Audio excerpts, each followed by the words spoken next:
Hola, muy buenas tardes. Sean bienvenidos todos y todas al Coloquio Internacional Violencias, Política y Memoria. Este es nuestro octavo ciclo, el cual hemos denominado Guerras Internacionales. Y la conferencia del día de hoy se llama Elementos fundacionales para comprender la geopolítica del presente, el caso de la guerra ruso-ucraniana. Mi nombre es Mariluz Sandoval, soy profesora de Sociología de la Universidad de Caldas y directora del Grupo de Investigaciones Sociohistóricas y Contemporáneas, que es el grupo que organiza este coloquio y los anteriores. Nuestros invitados en esta ocasión son muy especiales. En primer lugar, el profesor Francisco Reyes, quien es sociólogo de la Universidad Nacional de Colombia.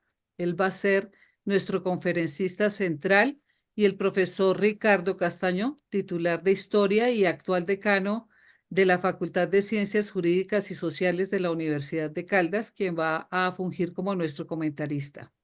También nos acompaña el estudiante de Sociología y Filosofía, John Urrego, quien nos presentará las hojas de vida de nuestros invitados y la metodología del conversatorio luego de la editorial del día de hoy.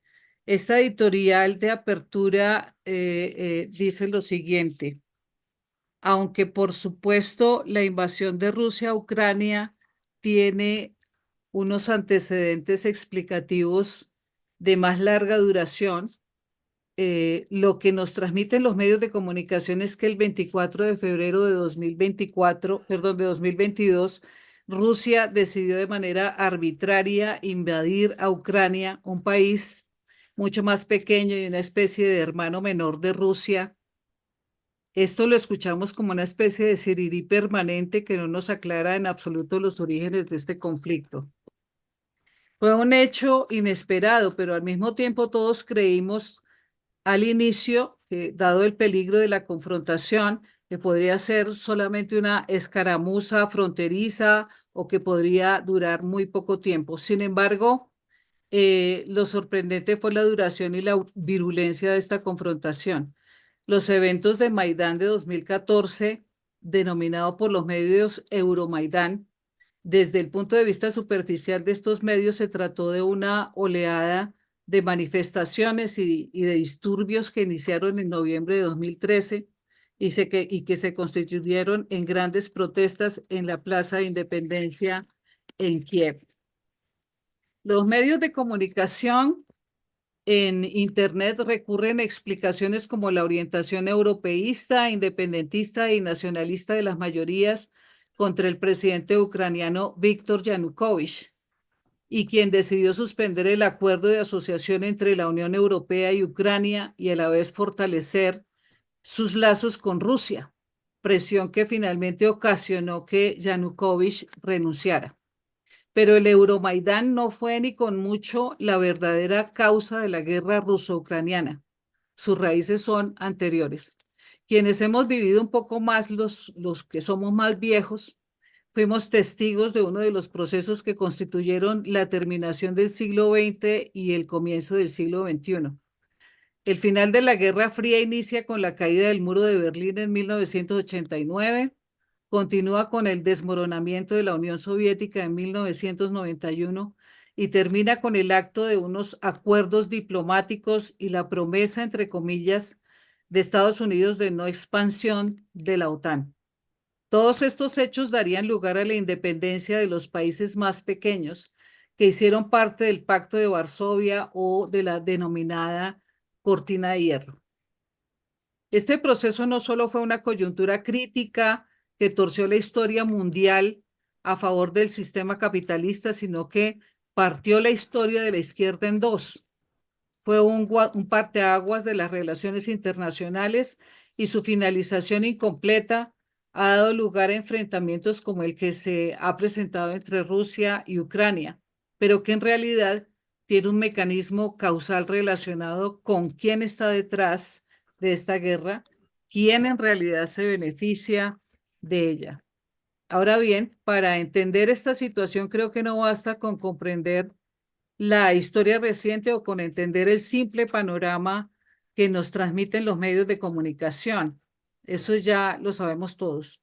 Es necesario recurrir a la teoría y a los fundamentos históricos de larga duración que nos puedan ayudar a dilucidar la estrategia de este juego, tanto la que ha dado lugar a los resultados en el campo de batalla, es decir, en el campo militar, como en las posturas geoestratégicas de los actores involucrados directa e indirectamente. Entonces, para ello, hemos invitado a dos académicos que nos podrán ilustrar al respecto.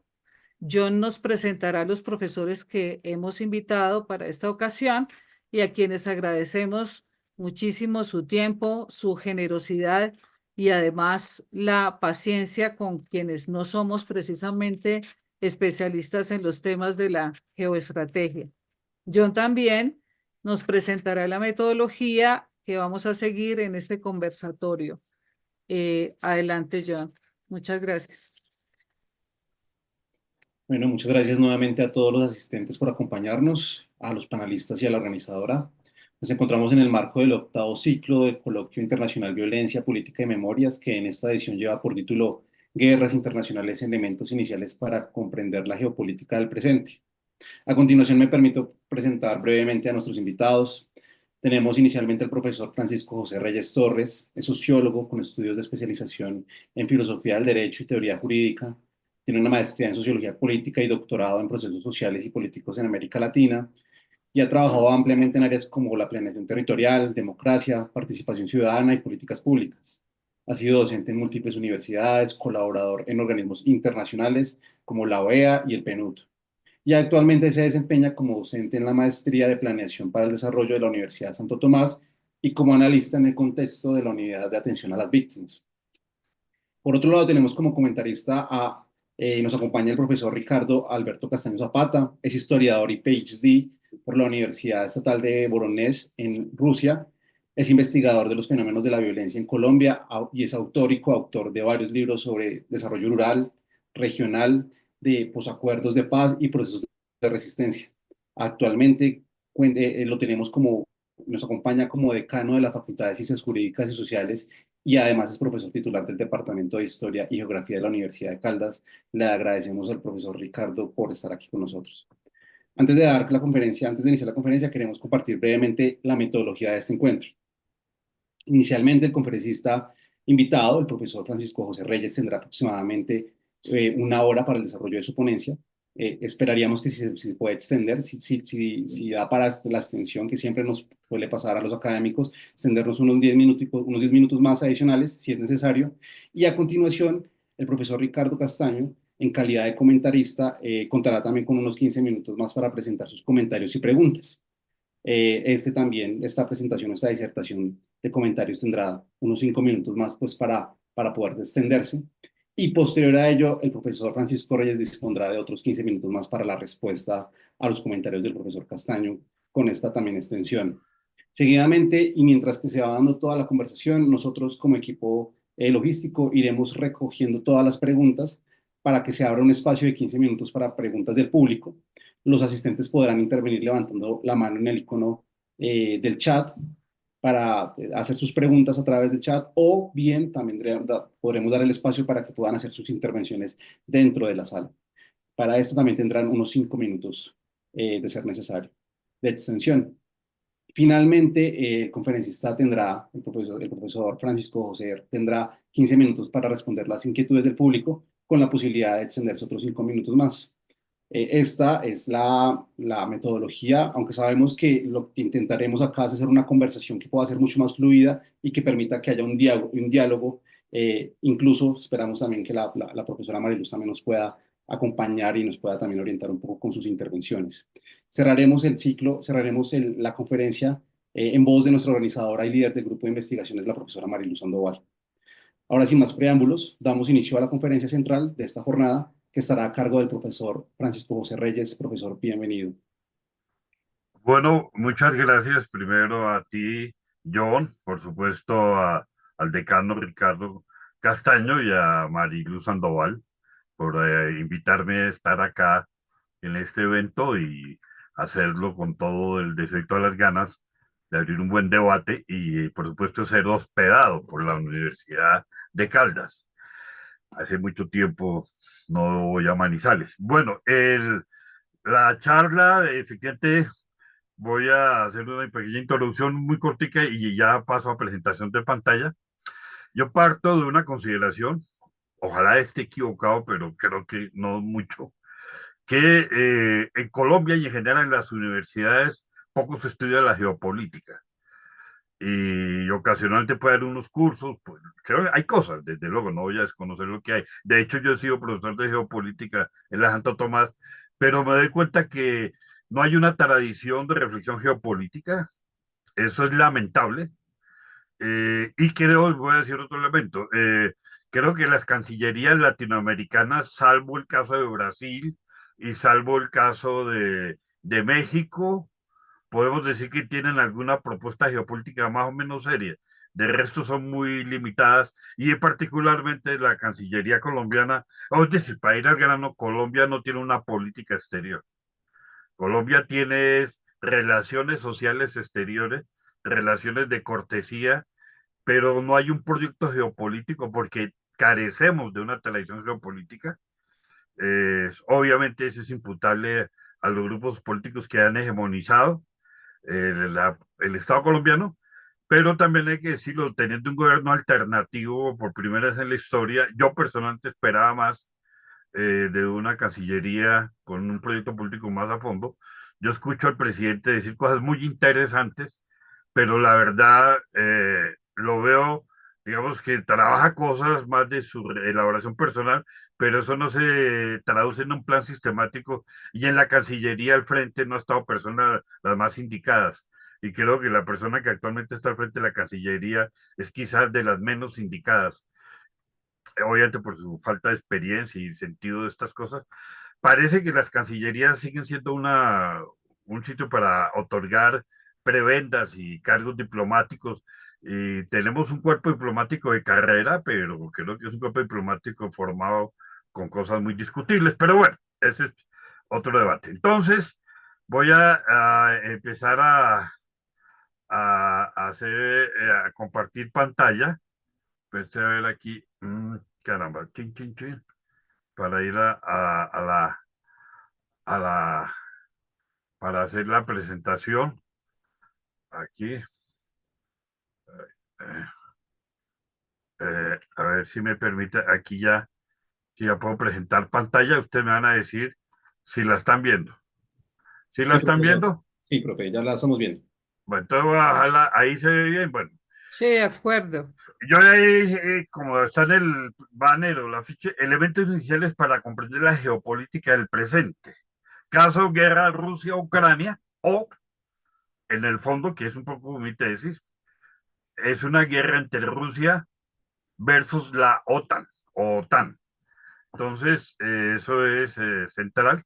Yo empiezo con una cita, perdona, aquí hago aquí esto, una cita que es de Tucídides, que esto es como elemento introductorio para colocar el tono de la discusión geopolítica. La tesis, si están leyendo el texto, pues entonces me ahorro leerlo. Si está en buen tamaño y se puede ver en una buena pantalla de computador, estamos bien. El tamaño está adecuado el texto. Sí está ¿Sí? adecuado, pero sería bueno que lo leyeras de todas maneras Bueno, para profesionalmente. el audio. Bueno, entonces, Tucídides, ustedes saben, esto es tomado de la guerra del Peloponeso, el gran historiador ateniense, la guerra del Peloponeso, en una parte que se llama la conversación con los Melios, la ciudad de Melia, y siendo Atenas una potencia hegemónica en el Mediterráneo, dice esta frase que es muy ilustrativa y que 2500 años después creo que tiene completa vigencia. Lo sabemos igual que lo sabéis vosotros. En el cálculo humano, la justicia solo se plantea entre fuerzas iguales. En caso contrario, los más fuertes hacen lo que está en su poder y los débiles ceden y hacen lo que les toca. Es decir, esa frase sigue y es muy socorrida. A esa frase yo agrego una que elaboré, es un poco de mi propia cosecha, es un poco más a partir de un cuento, un chiste, pero que no lo puedo contar, por supuesto, pero usted ya lo entenderá, que yo la hago y es lo siguiente, y así le planteo en mis cursos de geopolítica. En política internacional hay en lo fundamental dos tipos de países: los países osos, los países conejos, y en casos especiales, los países puercoespines. Los países osos se suelen limpiar con los países conejos. Cuando un oso trata de hacer lo mismo con un puercoespín, lo piensa dos veces y casi siempre desiste. Y esa pregunta se la hago a mis estudiantes, pero se le puede hacer a cualquier colombiano o colombiana, a cualquier latinoamericano o latinoamericana, y en general a cualquier miembro de un Estado nacional. ¿Tú qué quieres ser? Eso me parece que da el tono de la entrada. Eh, y entonces, yo señalo aquí unos fundamentos que van a ser como unas píldoras, como un punteito. Primero, son unas tesis para el debate. Las relaciones internacionales son en lo fundamental relaciones de fuerza.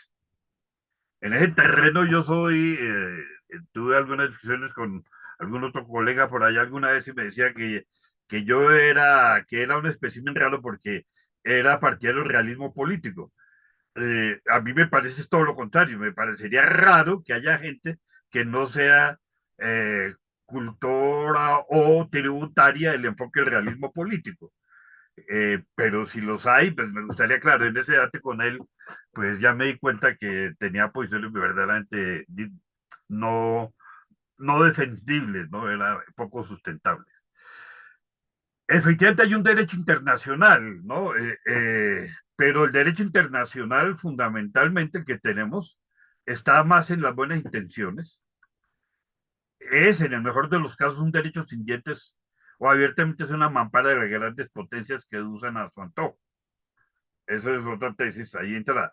Claro, ahí en teoría el derecho debería emanar de un poder real, único y supranacional y supraestatal, un verdadero gobierno mundial. Aquí yo llamo la atención, hay un elemento que yo llamo la metáfora hobbesiana, es que entre todas las cosas que uno le puede discutir teóricamente al origen de la formulación contractualista, al naturalismo, del cual viene fundamentalmente el liberalismo. El liberalismo en la versión de John Locke, incluso un liberalismo más de izquierda, casi mucho más democrático que es el de Juan Jacobo Rousseau, pero también el naturalismo, el contractualismo, tiene una expresión de derecha absolutista que es la de Thomas Hobbes. Pero Thomas Hobbes quizás es el que mejor me planteó esto, con la famosa teoría del paso de la sociedad o el estado de naturaleza al estado de sociedad civil o sociedad políticamente organizada. Esta metáfora, este enfoque, este punto de vista, yo lo digo con toda claridad, es la muerte de todo liberalismo, porque y de todo absolutismo que se base en el contractualismo.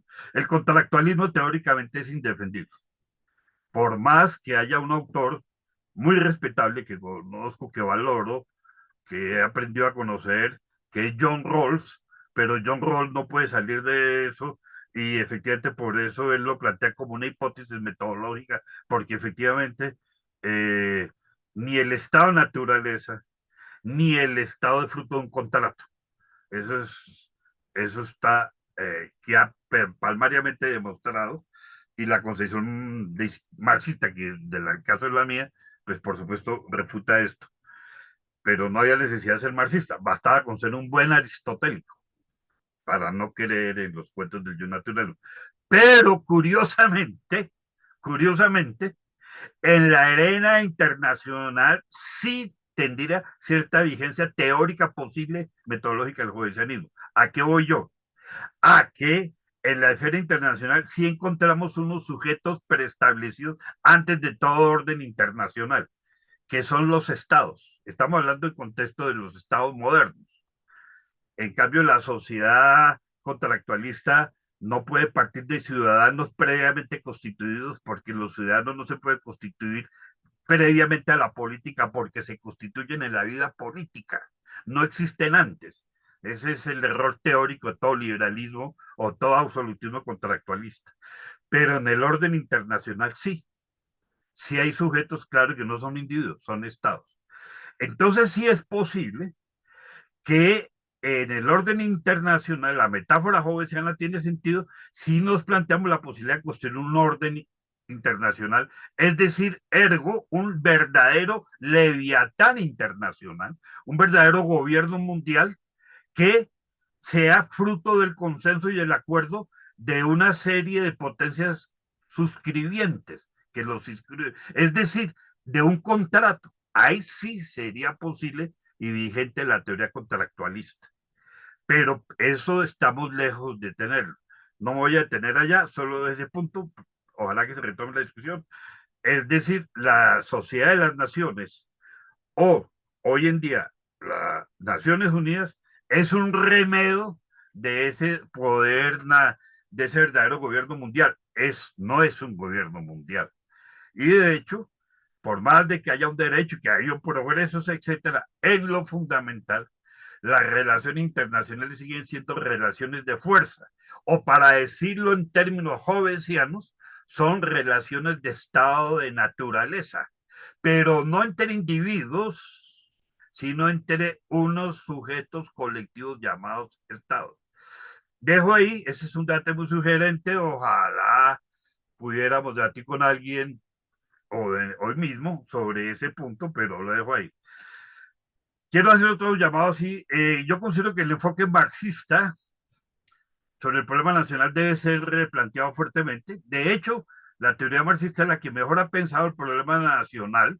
Las mejores elaboraciones del problema nacional, la cuestión nacional, vienen del marxismo, y particularmente el caso de Otto Bauer, de la tradición marxista austriaca, que es el que más reflexionó sobre esto. Sin embargo, creo que la teoría marxista tiene que ser replanteada, al menos en esos términos, ¿no?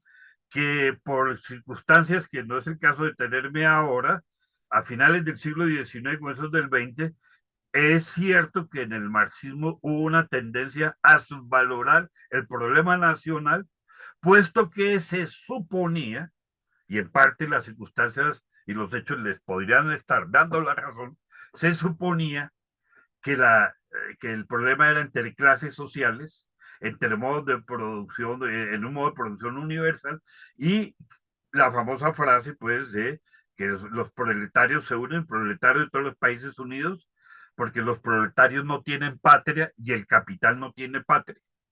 Ahora bien, es cierto que se sumió el problema nacional como un problema de liberación o independencia a poderes coloniales, pero una subvaloración de lo nacional, y efectivamente lo nacional no se agota en la lucha de clases, y menos en una lucha de clases de carácter internacional, que era comprensible cuando no Marx solamente, sino Lenin sobre todo, creía que era posible una revolución proletaria mundial. Los hechos han demostrado que no era eso cierto. Entonces necesitamos ubicar qué papel juega lo nacional.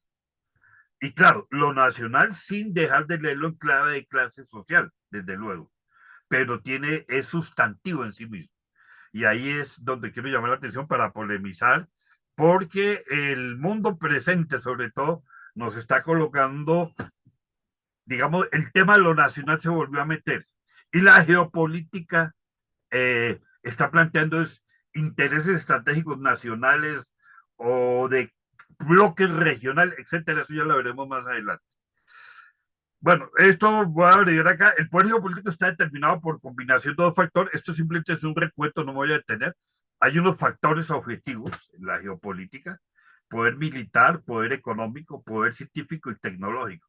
Creo que esas son las cuatro fundamentales, pero si ustedes miran el poder militar, en el fondo está basado sobre un poder económico y un poder científico y tecnológico. Y hoy en día, más que nunca, el poder militar es mucho más científico y tecnológico y económico que en cualquier otra época.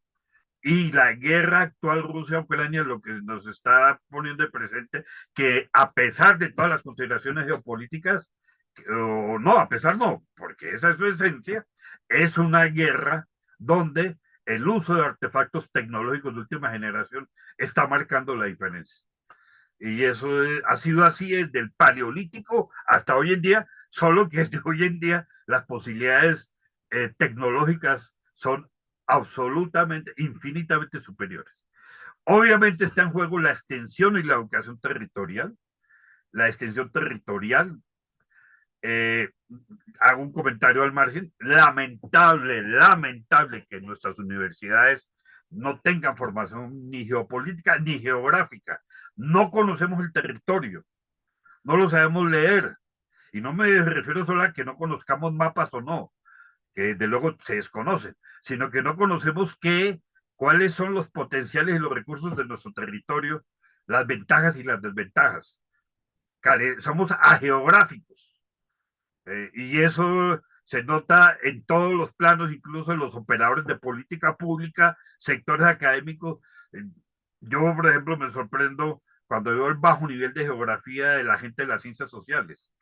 Un sociólogo, socióloga, antropólogo, antropóloga, o economista, o economistas geográficos territoriales, está perdido.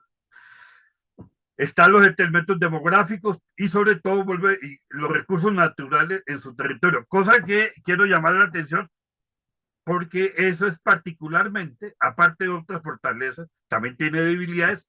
Algo que caracteriza a la Federación Rusa y a la historia rusa es contar con el territorio más grande del planeta, con los recursos naturales más amplios del planeta, y eso va a marcar diferencia y se va a ver en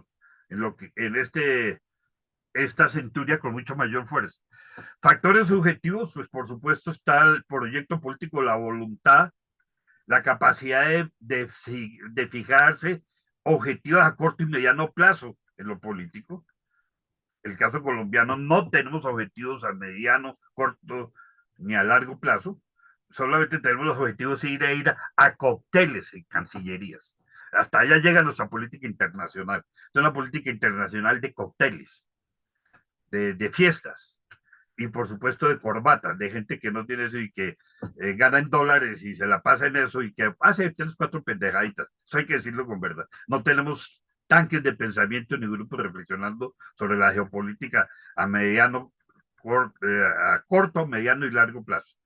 Obviamente, eso pasa por otra serie de cohesiones internas. Yo quiero resaltar mucho, he insistido en los elementos objetivos como la ciencia, la técnica y lo económico y lo militar, pero ahora quiero resaltar un elemento subjetivo muy fuerte, la cohesión y el vigor cultural, la comunidad de cultura, para decirlo sociológicamente, la cohesión social. Estos son unos aspectos que particularmente, si se hace una lectura de Maquiavelo, si se hace una lectura de Hegel, y obviamente con elementos marxistas queda eminentemente claro, pero como no tenemos esta tradición, ahí se desperdicia.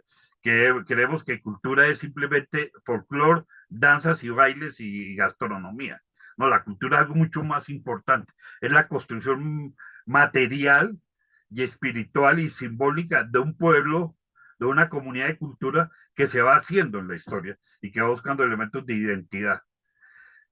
Bueno, los demás elementos, unidad de mando, capacidad de prever las oportunidades y la previsión en la política internacional pues, a largo plazo es lo que tiene que caracterizar como digo yo, el sujeto político que quiere ser potencia.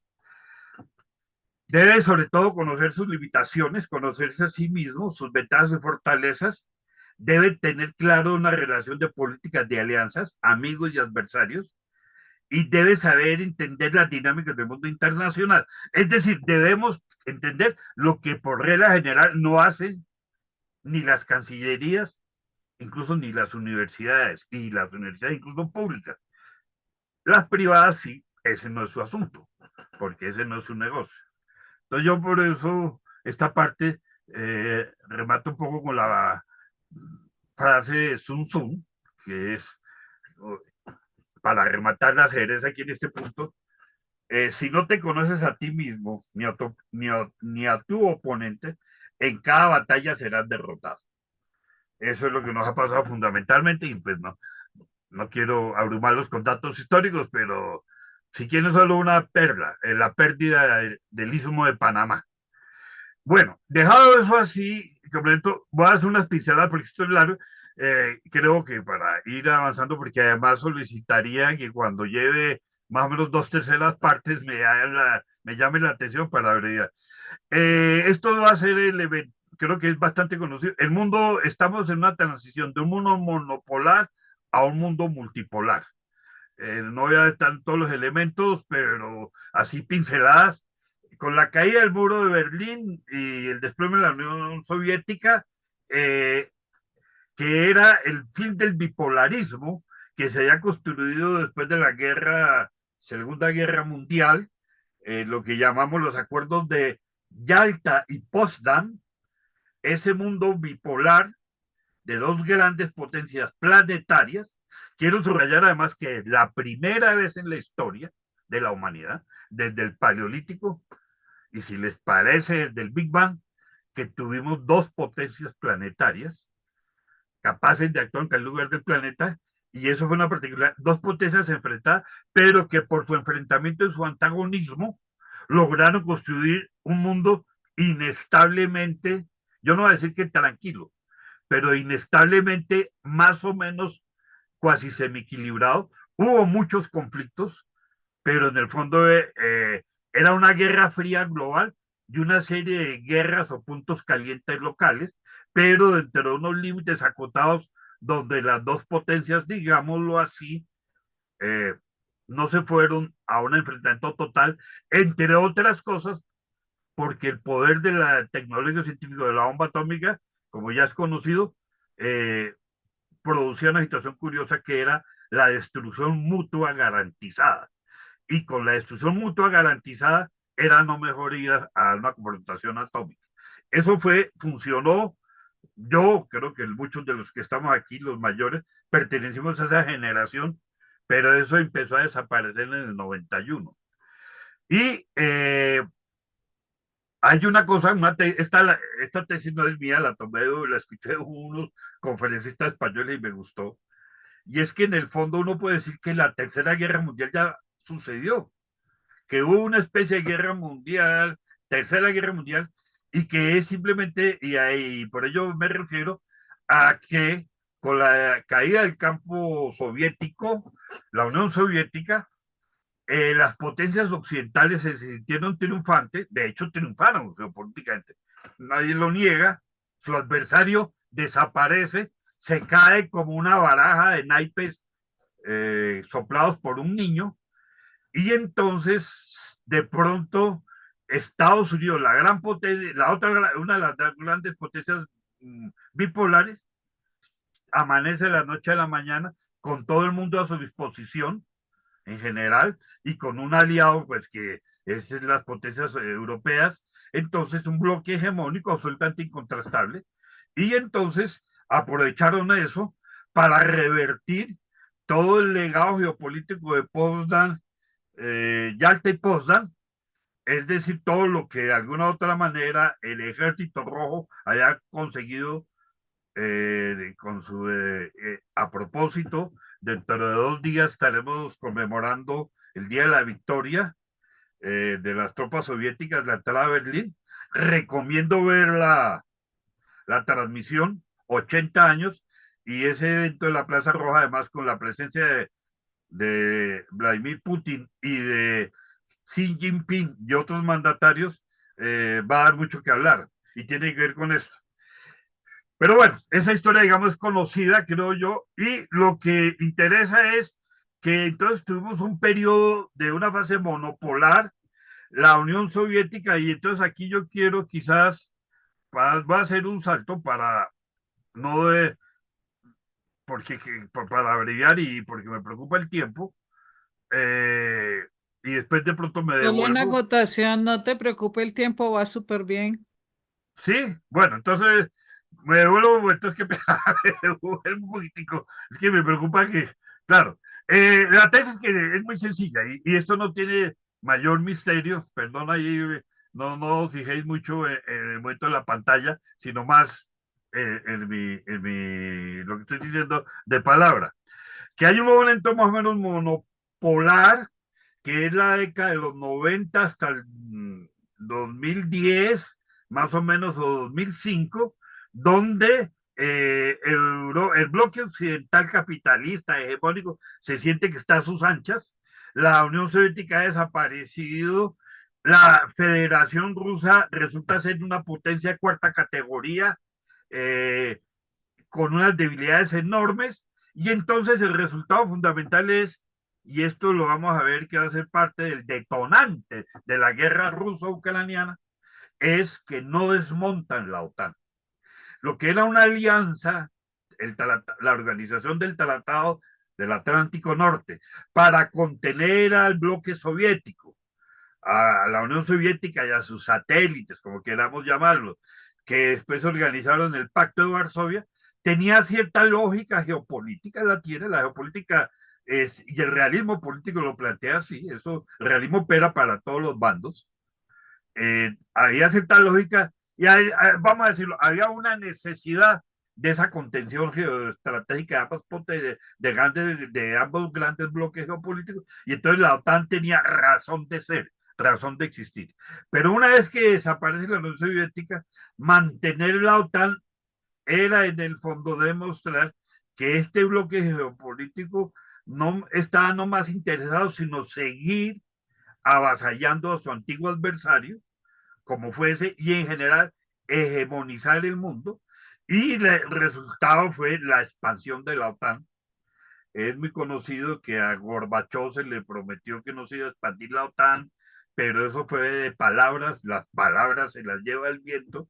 La OTAN se fue expandiendo y por un momento, entonces, además la OTAN pasó a hacer otras cosas para las cuales no estaba configurada, como es, por ejemplo, actuar en Yugoslavia. La OTAN es parte de la fractura de Yugoslavia, el fraccionamiento de Yugoslavia, y ustedes saben que toma parte incluso bombardeando a Belgrado. La OTAN empieza ella a intervenir en otras partes del mundo, ya no para contener a la Unión Soviética porque no existe, sino para ampliar la hegemonía de Occidente, y de alguna otra manera detrás de la guerra de Afganistán, de Irak, está la OTAN o las potencias de la OTAN, con o sin la autorización de las Naciones Unidas. Alguien podría decir que la guerra de Afganistán eh, fue legalmente del orden internacional. Es muy discutible, entre otras cosas. El, pero pues se podría aceptar en esa discusión. Pero la guerra que hace Estados Unidos, Inglaterra, bueno, España es una comparsa y caricaturesca, realmente no pesa. El señor, bueno, el que era el presidente del gobierno español, se me escapa el nombre, no vale la pena ni nombrarlo. Esa guerra es absolutamente ilegal. Ahí confirma que el orden internacional no es ningún orden internacional, sino que eso es un chicle que se jala y se, de acuerdo a los intereses geopolíticos. Entonces, la OTAN resultó siendo otra cosa, y lo mismo interviniendo en Libia, en África, es decir, quedó claro que eso no era para contener a la Unión Soviética, sino que es una alianza militar del grupo, del club de potencias más importantes del mundo, que le jugaban al unilateralismo. Pero la vida te da sorpresas, decía el amigo Rubén Blades, y pasaron dos cosas que yo voy así a resumir. Aquí, bueno, esto ya es más o menos lo que ya he dicho, lo de la agresiva potencia de la OTAN, es que, por un lado, eh, la Federación Rusa empezó a recuperarse.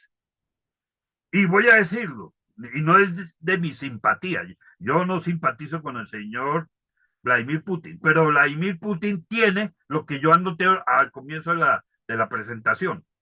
Definió un proyecto a largo plazo y definió los intereses y comprendió cuáles eran los intereses nacionales de la Federación Rusa y sabe a conciencia las debilidades de la Federación Rusa, pero sabe que estaba jugando. Y entendió entonces que había que empezar a recuperar, que el problema no era entre socialistas y capitalistas. Creo que Vladimir Putin es tan capitalista como lo puede ser Elon Musk o el señor Donald Trump. Creo yo, no es una mayor diferencia, Incluso puede, seguramente tienen, cada uno tiene connivencia con sectores mafiosos del capitalismo y de todo esto. Nada de raro, eso no tiene nada que ver ya con la famosa disputa ideológica de los años de la Guerra Fría, pero sí tiene que ver, como yo decía, y lo digo, insisto en eso, Putin está haciendo las tareas que le corresponden a la Federación Rusa, y esas tareas hágalas Putin o hágalas una Sor Teresa de Calcuta que estuviera gobernando a la Federación Rusa, o si resucitamos a Iván el Terrible, o si resucitamos a un santón de esos que describía muy bien Dostoyevsky en sus novelas, un santón ortodoxo, sí actúa con sentido geopolítico y realismo político, estaría haciendo exactamente lo mismo. Tendría que estar haciendo exactamente. Entonces Putin empezó a recuperar a Rusia, no tanto económicamente, pero sí militarmente. Ese es un dato que no contaban ellos. Y apareció, bueno, aquí salto un poquitico, apareció otro elemento fundamental en el horizonte.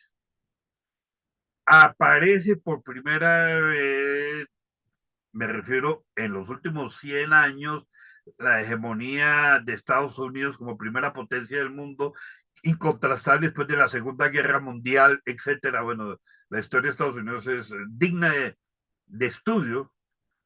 Debemos, en Colombia carecemos de un centro de estudios sobre Norteamérica, sobre Estados Unidos. Es increíble. No tenemos un departamento de geopolítica que esté dedicado a estudiar Estados Unidos. Estamos dedicados a cómo nos somos más genuflexos con Estados Unidos, pero no tenemos eso.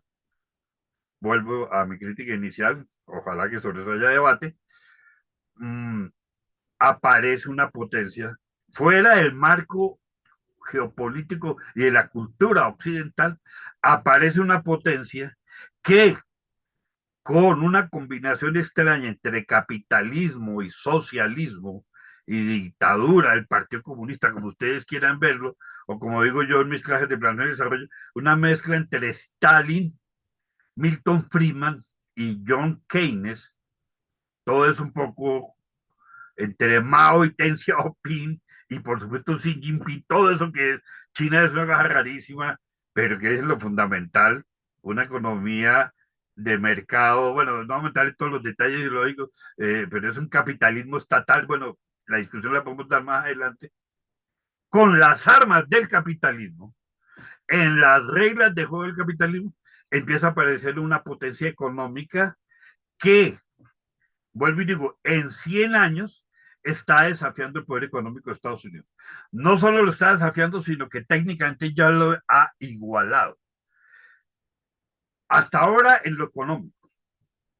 Eso era inédito. Solo que lo que Estados Unidos hace desde el fin de la guerra civil, la guerra de secesión, hasta 1918, cuando termina la Primera Guerra Mundial y ya Estados Unidos es declaradamente la primera potencia económica e industrial del mundo, China lo está haciendo en un periodo de tiempo muchísimo más corto. Lo está haciendo realmente a partir de las reformas de Deng Xiaoping en el año 78 al 2015, al 2020. Es decir, en un periodo mucho más corto de tiempo. Es quizás el periodo de tiempo más corto de la historia donde se ha configurado o se ha formado no solo una gran potencia, sino el desarrollo más rápido y vertiginoso de esa potencia en todos los parámetros, digamos, todas las variables del medio económicas. Eso es una cosa inédita también en la historia universal. Potencia que en este momento es la segunda potencia económica del mundo, quizás ya la primera, y como es natural, de acuerdo a los principios que yo establecí del realismo político, ese poder económico está también planteando un espacio geopolítico y se está empezando a traducir, ya se está traduciendo en un poder económico, perdón, un poder científico y militar. Militar. Entonces, Estados Unidos y Occidente saben que apareció una potencia que combina lo económico, lo científico y lo militar, cosa que la Unión Soviética en su momento intentó hacer pero no tenía el viento de popa, por decirlo así, o el combustible de sus grandes desarrollos como lo tiene China.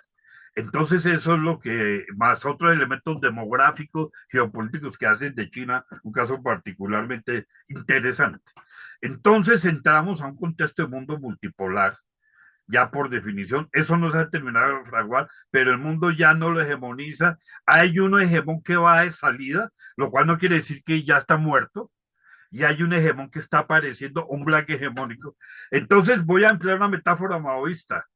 Estamos en un momento maravilloso de la historia, porque estamos en un momento de un gran desorden bajo los cielos.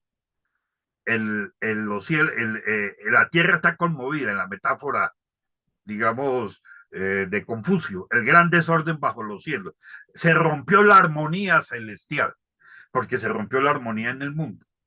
Y entonces el mundo es más que nunca en entrevero de fuerzas, de dinámicas centrífugas y centrípetas de acuerdo a los intereses y de aparición de nuevos bloques, es decir, de aparición de política, de geopolítica de bloques. Paréntesis. América Latina está ausente de la geopolítica de bloques. Lo que hacemos, el proceso de integración latinoamericana es un chiste, es decir, tenemos una vocación de conejos, la cosa más impresionante del mundo. Es decir, bueno, no voy a referirme a otros elementos históricos. Ese es el contexto entonces en el que se da la guerra de Ucrania. Solo quiero señalar de todas maneras que a pesar de todo, el gasto militar, y eso quiero señalarlo, a pesar de todo, en el gasto militar, Estados Unidos ahora y de hace y siempre ha tenido el gasto militar más grande de la historia de la humanidad. De hecho, el solo gasto militar de Estados Unidos es más o menos casi el 30-40% del gasto militar de todos los del resto del mundo. Eso hace entonces que, contrario a lo que dicen algunos liberales, que el capitalismo es democrático, pacífico por naturaleza, no. El capitalismo en su versión hegemónica estadounidense es una de las potencias más agresivas, incluso prevalida de su gran poder económico y militar. Solo que en ese campo ahora le está empezando a responder. Todavía no llega a los niveles, pero ya hay un bloque de facto, como digo yo, que, bueno, ahí doy datos del hegemón principal, que es Estados Unidos, y el hegemón naciente, que es China, y es de facto esa alianza tácita que ya hay entre la Federación Rusa, China e Irán, y todos estos tres países que acabo de nombrar tienen un común denominador, están profundamente confrontados con el occidente hegemónico, el occidente los ha considerado sus enemigos, será algo así como el eje del mal que tanto les gusta a las revistas de frivolidades señalar. Entonces, esos son los elementos que quería dejar en esta primera parte. No sé, Mariluz, si de pronto continúo o se hace una pausa, porque entraríamos ya más a fondo en lo que es la guerra ya como tal, los acontecimientos que determinan la guerra Rusia-Ucrania, y ahí sí, en algún momento ya presentamos el mapa. No sé tú qué dices. Bueno, mira, vas muy bien. En realidad nosotros nos tomamos al principio una entrada de quizás unos 10 minutos y son las 5:50 y estaba previsto para que tuvieras una hora, incluso una hora y 5 minutos. Así que ¿Cuánto quizás tiempo me por queda? ahí unos 15 minutos más, Ya, entonces redondeando. 20, puedes redondear. Bueno, entonces, yo creo que aquí ya eran unos elementos que ya he recapitulado. Quiero señalar lo siguiente. Primero, una cosa que es fundamental. Rusia es un país europeo, fundamentalmente, con el mismo tronco cultural de Occidente. Eh, y no va a ser toda la historia de los pueblos eslavos, pero Europa termina en los Urales. Europa no termina en la frontera polaca ni la frontera ucraniana, como van a entender los medios de comunicación y los despistados. Europa no es Europa occidental. Europa es hasta los Urales, con contradicciones, desde luego. Solo que Rusia tiene una particularidad. tres cuartas partes de su territorio están en Asia. Entonces Rusia, por definición, es un país asiático también. Es el único país, digámoslo, técnica y esencialmente bicontinental. Eso es una singularidad del tamaño. Quiero remarcarlo del elemento cultural porque es parte del problema y parte de cómo se percibe y cómo se aprecia este problema. Cuando hubo ya después de la disolución de la Unión Soviética y la Federación Rusa, eso está documentado, Vladimir Putin, que no tenía en principio por qué oponerse al, digamos, al tiempo capitalista, en principio, porque Rusia adoptó ese camino incluso con la vía rápida de la corrupción y de las mafias rusas, pero capitalismo por todos los poros, llegó a contemplar la entrada de Rusia a la Unión Europea, incluso a la propia OTAN, que era antisoviética, pero que en el fondo encubría una vieja pretensión del occidente europeo de aislar, golpear y debilitar a los pueblos del lado y de ahí en adelante para garantizar su hegemonía monopolar. Entonces no podían permitir una federación rusa en recuperación. Entonces Putin intentó plantear la construcción de un sistema de seguridad para todas las partes. Y en la disolución de la Unión Soviética, parte de la condición de aceptar que las antiguas repúblicas que eran de la Unión Soviética se independizaran era con base en la idea de que no iba a haber una confrontación geopolítica con la OTAN, que se iban a respetar las fronteras y que se iba a construir una casa común, una seguridad común para Europa. Europa desechó eso, Europa Occidental, la OTAN, pero fundamentalmente por el dictado de Estados Unidos e Inglaterra. Se opusieron siempre recordando esto.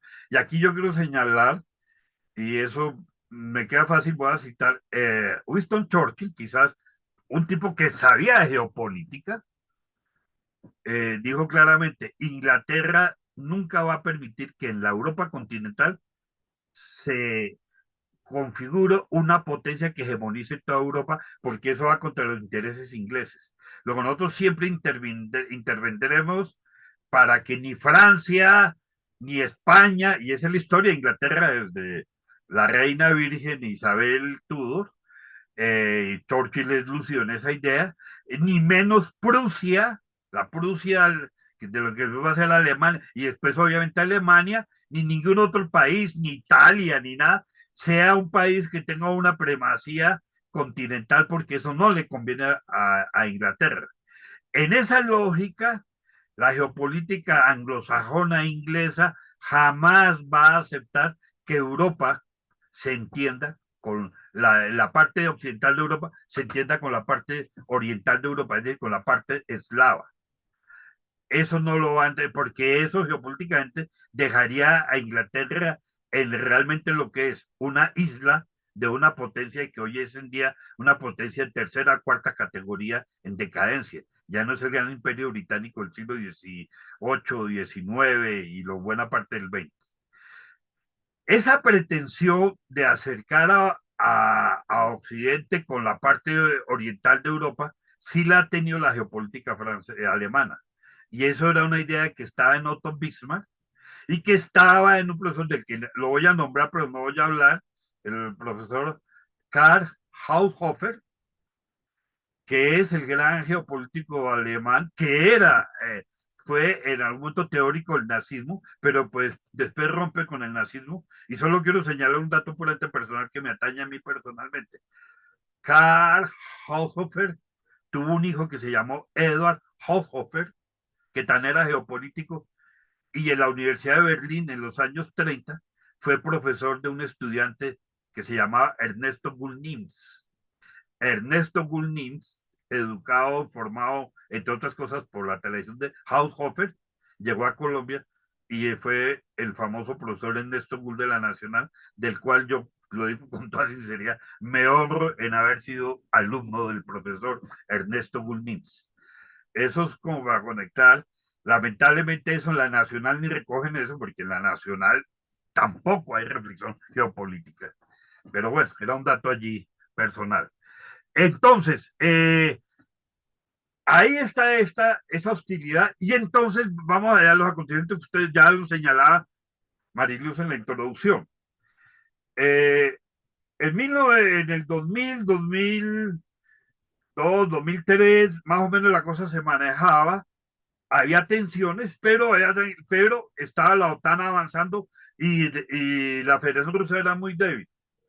Ya más o menos para el 2014, y ahí empiezan ya los acontecimientos, hay una política hegemonista anglosajona a la cual obviamente se apunta Estados Unidos, porque Estados Unidos es la potencia hegemónica en Europa Occidental. La OTAN es simplemente un apéndice de Estados Unidos. Los países europeos parecen una comparsa de ancianitos al lado de Estados Unidos. Los cuida es Estados Unidos. Tan es así que la parte de eh, Trump no es que sea anti-OTAN. Trump lo que quiere es que la OTAN no esté a costa del bolsillo estadounidense, es lo que le está queriendo, entonces que repartir carga. Pero, digamos, la política de Estados Unidos, de la cual Trump en el momento fue partidario, ahora cambió un poco la píldora, le apuntó a debilitar a la Federación Rusa. Y había un punto central, había, por una historia que no tenemos tiempo, pero me gustaría que el profesor, el decano que estuvo en Rusia, nos puede ilustrar más.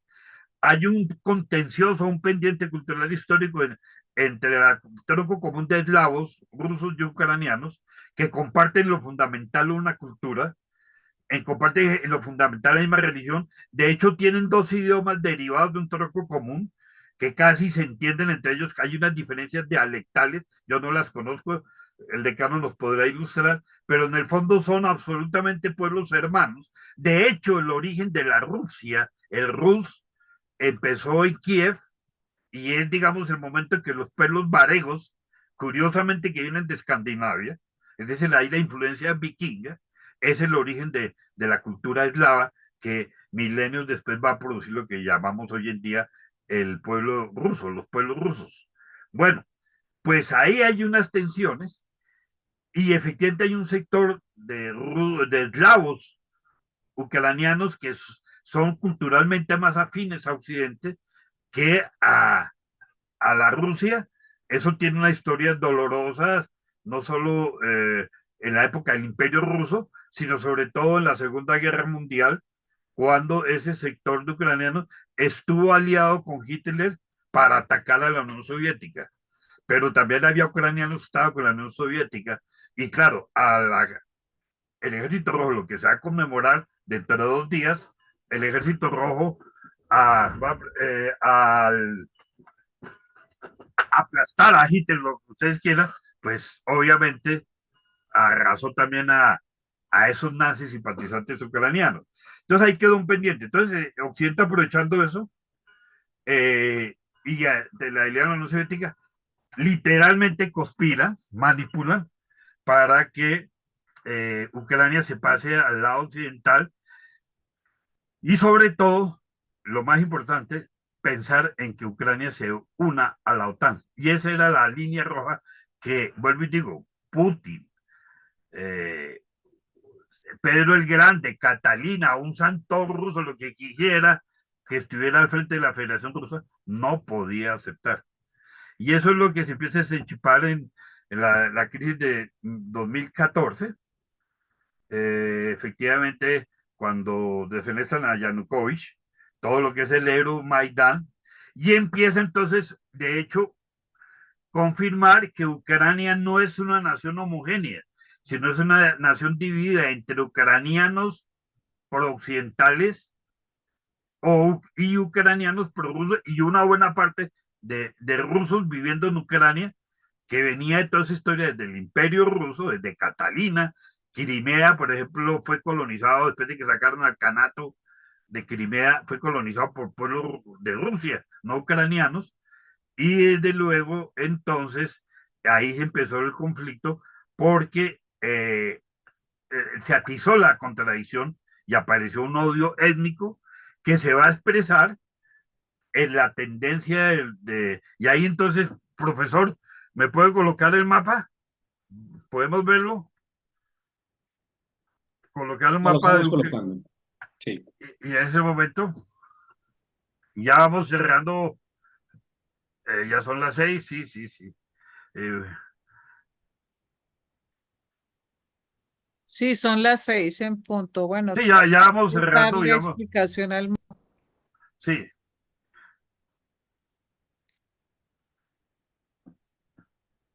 Yo dejo de compartir. no, así está bien, ahí lo puede seguir haciendo. Pero ya está el mapa en pantalla, yo no lo veo, pero sí, ya está en pantalla. Ya está en pantalla. Bueno, no lo Bueno, veo, bueno, pero conozco el mapa suficiente. Bueno, y No lamentablemente como lo yo, vemos, no lo vemos.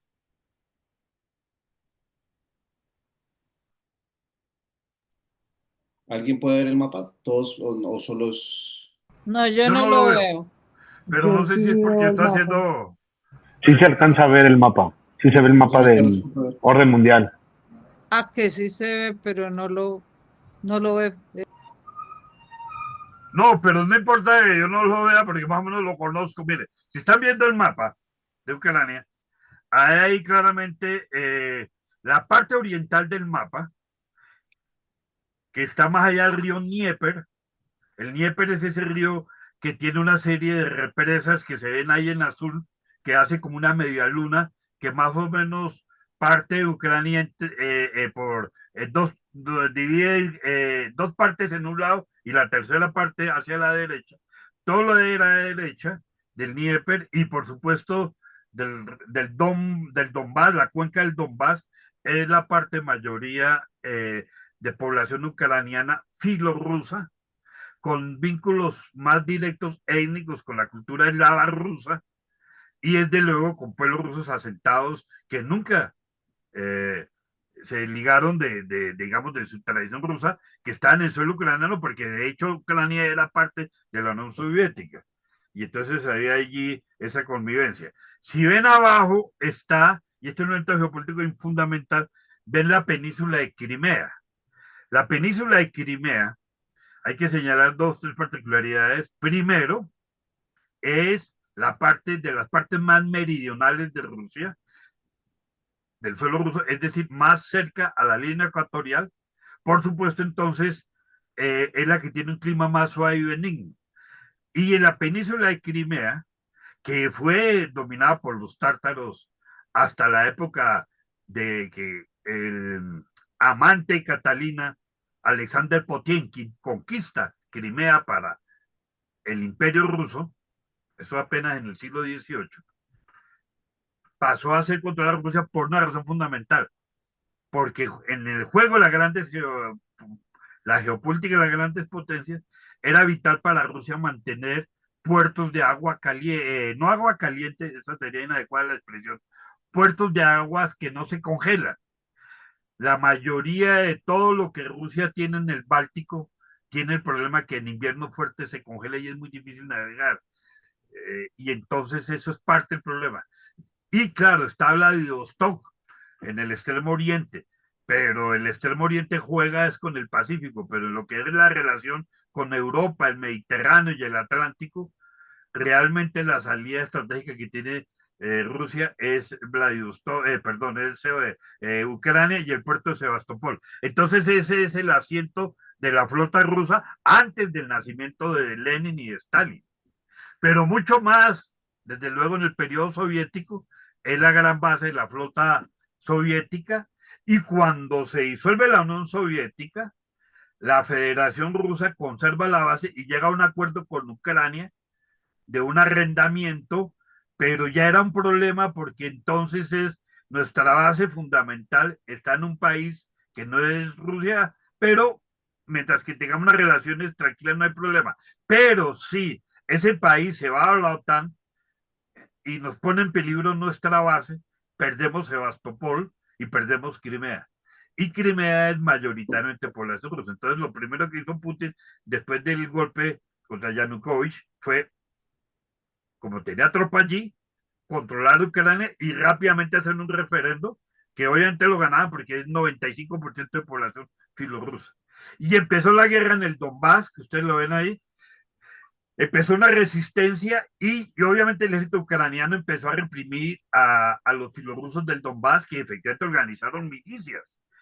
Y eso es una circunstancia, yo quiero decirlo en este punto, cuando algún día se haga la historia de los acontecimientos del siglo XXI y del 2021, la responsabilidad de la OTAN en las guerras de Yugoslavia y las guerras de Ucrania. Curiosamente, Yugoslavia y Ucrania, después los eslavos que se terminan matando entre sí, algún día se va a establecer eso, la responsabilidad que tuvo y cómo actuaron soterradamente y en el fondo produjeron esta sangre y estos enfrentamientos, pero era parte del plan de desestabilizar la Unión Soviética y le apuntaron entonces a las sanciones a Rusia, las sanciones a seguir hostigando y obviamente Rusia reacciona con la guerra, que ya sabes, lo decía Marilu Sandoval, el 24 de febrero del 2022, Vladimir Putin ordena la operación especial, que literalmente es una invasión. Eso no hay que darle vuelta de hoja, es una invasión. Se invade un país, otro país, pero se invade por circunstancias, no porque sea el punto de partida de una crisis o una agresión así caída de la noche a la mañana o un rayo en un cielo sereno, no, porque era ya finalmente la respuesta a una cantidad de acciones de la OTAN absolutamente insoportables para la esfera de la seguridad de la Federación Rusa. Entonces, estamos ya en la guerra. De la guerra, pues voy a simplemente hacer unos 3, 4 reflexiones finales. En un primer momento, el ejército ruso, confiado, eso también, porque todo el mundo de la guerra va aprendiendo, eh, creyó que iba a ser... Ah, bueno, hay un paréntesis que quiero señalar. En todo el periodo que hubo las negociaciones y que empezaron los conflictos después del 14, hubo unas negociaciones. Claro que hubo unas negociaciones con el mundo soviético. Ahora hubo negociaciones y en esas negociaciones se dijo que la región de Lugansk y Donetsk, que ustedes la ven allá en el extremo, al lado del río Donetsk, que es la cuenca del Don, donde dice Dnipro, ahora estoy viendo en el mapa izquierdo, es el Dnieper, el gran río. Esas manchas azules son las famosas represas que se hicieron en el periodo de Stalin, la industrialización y la electrificación soviética, que se empezó con el plan Goelro, que monta el mismo Lenin en el 2022, 2023, que es el primer plan de desarrollo industrial y el cual el estalinismo es más, sino unos desarrollos más autoritarios, seguramente más verticales, pero políticamente muy claro en la necesidad de un desarrollo hidroeléctrico, industrial, etcétera. Acuérdense, no sé si saben la frase, Lenin dijo en el 2020, en 1920, que la Rusia tenía que el socialismo iba a ser soviets más electrificación. Eso ya da la idea del papel que ocupaba el desarrollo hidroeléctrico y el desarrollo industrial, alias el desarrollo de las fuerzas productivas para Lenin, y no se diga en Stalin. Entonces, ahí lo que quiero señalar en este mapa, que lo están viendo, que Rusia entra de Bielorrusia y se acerca bastante a Kiev, creyó que la podía tomar, entra en Lugansk y Donetsk, donde ya tiene milicias y de hecho ya la noche antes, 2 días antes del ataque o 3 días antes de la operación especial, ya se había reconocido la independencia de Lugansk y Donetsk, de las milicias prorrusas, que desde luego no controlaban los dos oblasts, oblasts son las provincias, exacto, gracias ahí, Lugansk y Donetsk más abajo, y Rusia incluso entra a Zaporilla, a Gerson, y ya Crimea, por descontado, ya Crimea sí ya está anexionada a la Federación Rusa. Entonces hay un avance importante de las tropas rusas, pero efectivamente Ucrania contesta, y contesta por algo que había enunciado, pero que ahora lo completo. Desde el 2014 que estuvieron estas negociaciones, los acuerdos de Múnich, en esas negociaciones, Angela Merkel reconoció que Alemania y la OTAN en general, Francia, estaban jugando un doble juego. en el fondo están era ganando tiempo para armar al ejército ucraniano, para que la OTAN diera asesoría militar y de inteligencia y preparar las condiciones para seguir hostilizando y, si es el caso, atacar a Rusia, o más que atacarla, colocarla ante el hecho consumado de que Ucrania era ya parte de la OTAN y tener fronteras de la OTAN tocando el suelo ruso. Que de hecho, además, hay que aclarar, eso ya estaba pasando, está pasando no en Polonia, porque Polonia no limita directamente con Rusia así tan inmediatamente, pero sí en la región que no tengo el mapa para mostrar, pero hay una parte de Rusia que está enclavada un poco en Europa Oriental, claro, Rusia es parte de Europa Oriental, que es la región de Königsberg, lo que hoy se llama el enclave Kaliningrado. Y entonces Letonia, Estonia, Polonia, todos estos países bálticos que se metieron a la OTAN, ahí ya hay una frontera, la OTAN con suelo ruso. Pero no es lo mismo tener a la OTAN ya en el vientre de la Federación Rusa y con todo lo que significa el poder militar atómico, digamos un poco para que entienda, y con esto yo concluyendo, eh, que la Ucrania entre a la OTAN o que las fuerzas de la OTAN, su armamento, esté en Ucrania, es equivalente a lo que la crisis de los misiles pasó cuando Khrushchev quiso poner misiles nucleares en Cuba a 180 kilómetros de Estados Unidos. Y ustedes saben que es la crisis de los misiles. Estados Unidos no permitió eso y se llegó a un acuerdo. Pues aquí más o menos se quería reeditar eso. Obviamente la guerra en estos 3 años tiene con eso ya concluyo ya de verdad, el ejército ruso sufre bajas, pérdidas, es una guerra muy costosa en términos humanos para ambas partes, pero el ejército ruso replantea su estrategia, retira las tropas que querían tomar Kiev y se concentra en defender y consolidar sus posiciones en el oriente de Ucrania. En este momento, Rusia controla la mayoría de Lugansk, Donetsk, Zaporilla y Gerson. Todo ese bloque oriental en lo fundamental lo controla. Hay algunas áreas todavía de los oblasts que no logra controlar con Crimea, que da más o menos el dato de que Rusia, la Federación Rusa, controla el 20% del suelo ucraniano y que con el resultado de la guerra después de 3 años, ante el desgaste y ante el fracaso, digamos, la que pierde la guerra es la OTAN. Ellos creían derrotar a Rusia, desmoronarla, debilitarla, y pasó todo lo contrario. Ucrania la que está debilitada, la OTAN está reculando, y ahí viene la fisura con Donald Trump. Trump quiere parar la guerra porque considera que en el fondo es una guerra perdida, pero no porque Donald Trump simpatice con Putin como lo presenta la prensa frívola. No, hace unos años Donald Trump también le apostó a esta estrategia. La gente se olvida que este es el segundo periodo presidencial de Trump. Cuando Trump fue presidente en su primer periodo, no había empezado la guerra como tal, pero sí estaba todo al apoyo a Ucrania para que atacara a los rebeldes prorrusos en Lugansk y en Donetsk, es decir, lo que se llama la región del Donbass. Trump cambia porque se da cuenta que es una guerra perdida y, para decirlo gráficamente, ¿yo qué hago peleando en este berenjenal donde los europeos no están metiendo el hombro? Yo soy el que estoy poniendo la plata y, en cambio, yo estoy descuidando mi tarea principal. ¿Cuál es? Confrontar a China. Entonces no es porque Donald Trump sea pacifista, sino porque le está apuntando a preparar condiciones para la confrontación verdadera y definitiva con el hegemón verdaderamente naciente. Y en ese terreno, la jugada de Trump puede ser todo lo patán que quiera, pero bruto no es. Él entiende que si logra debilitar, o al menos que no haya esa unión tan fuerte entre Rusia y China, eso le conviene a Estados Unidos.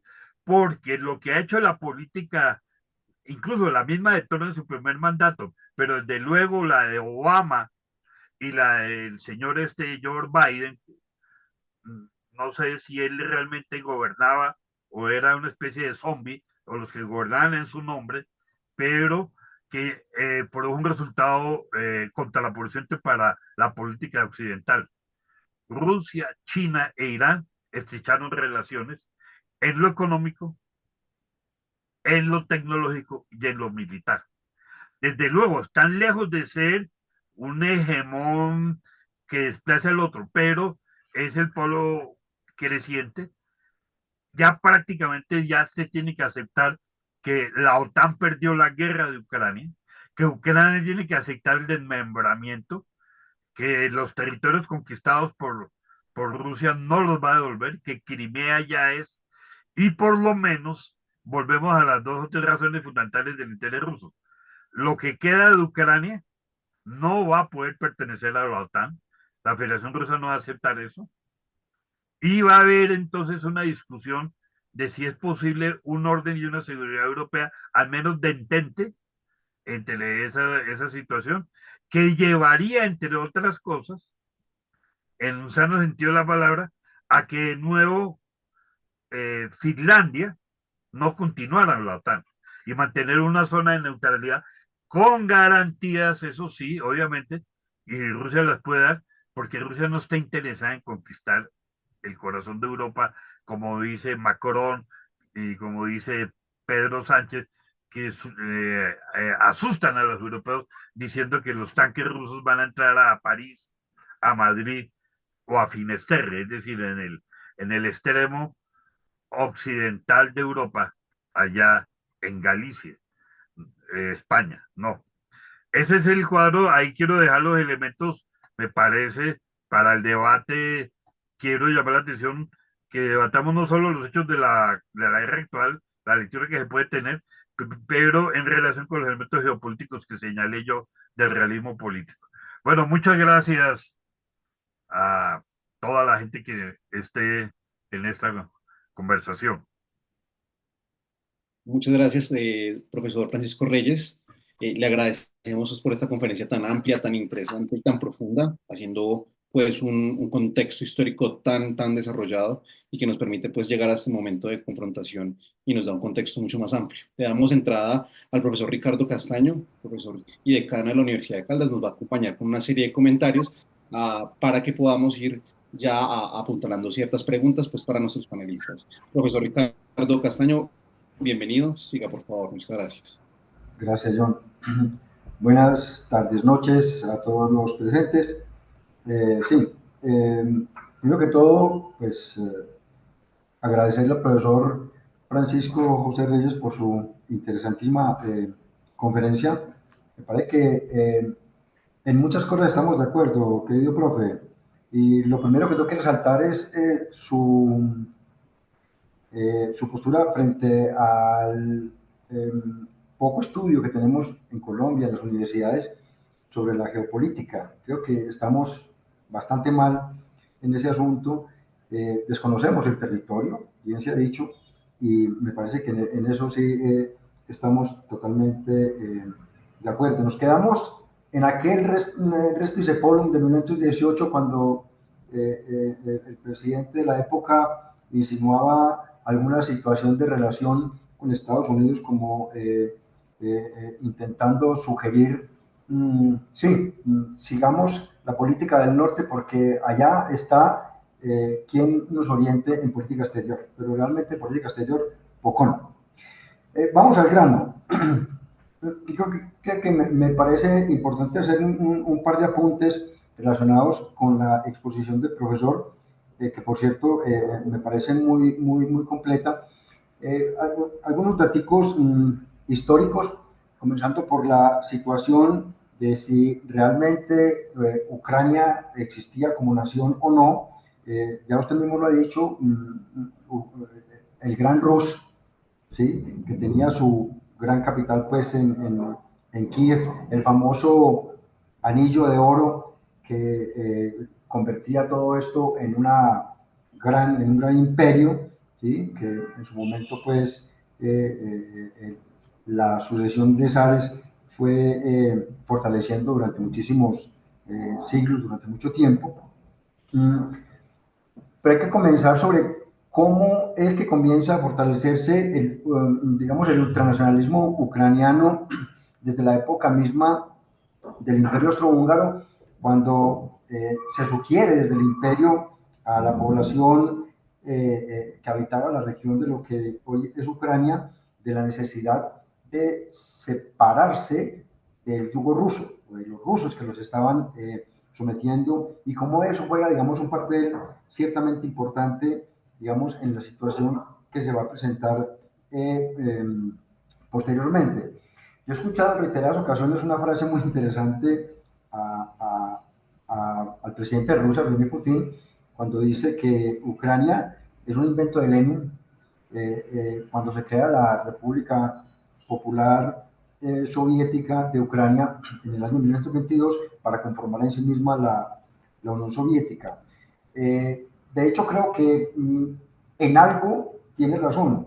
Cuando se formaliza la existencia misma de Ucrania, pues evidentemente hay un proceso, digamos, de real territorialización de lo que son los ucranianos, pero están en un juego, digamos, de la geopolítica de la postrevolución, ¿sí? Y cómo se juntan allí para conformar lo que se llamó la Unión Soviética.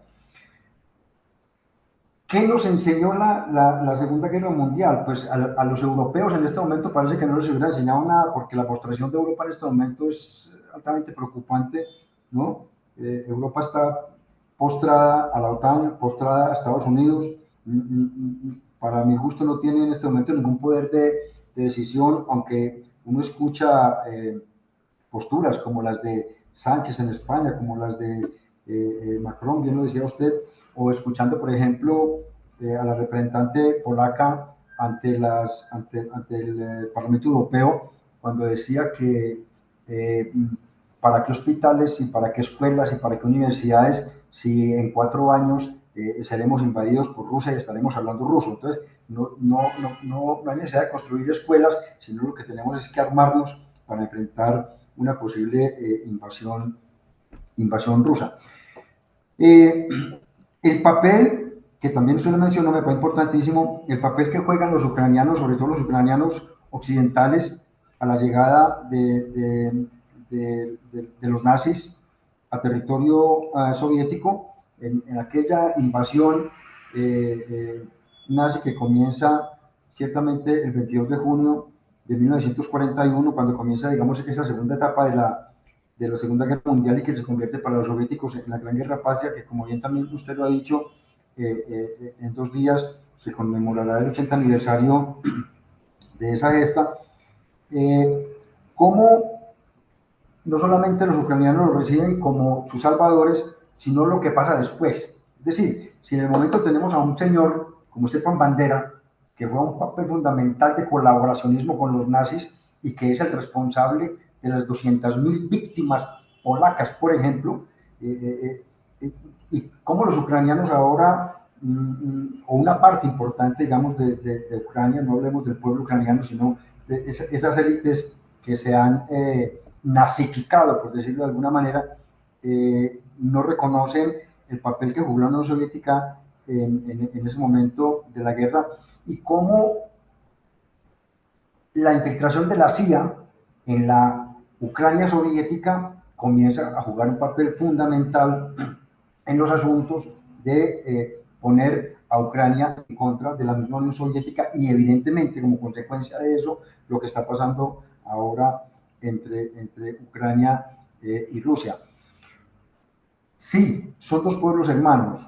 Cuando uno escucha el ruso y escucha el ucraniano, encuentra que estamos hablando idiomas no diferentes, sino con algunas terminaciones, con algunos acentos y la utilización de algunas vocales, pero que en general es un idioma común. Pero no es solamente el ruso y el ucraniano. Si uno escucha el ruso, el ucraniano, el bielorruso, el polaco, el checo, el eslovaco, todos son idiomas hermanitos con los cuales uno se puede entender perfectamente estando en cualquiera de esos países la persona que hable ruso.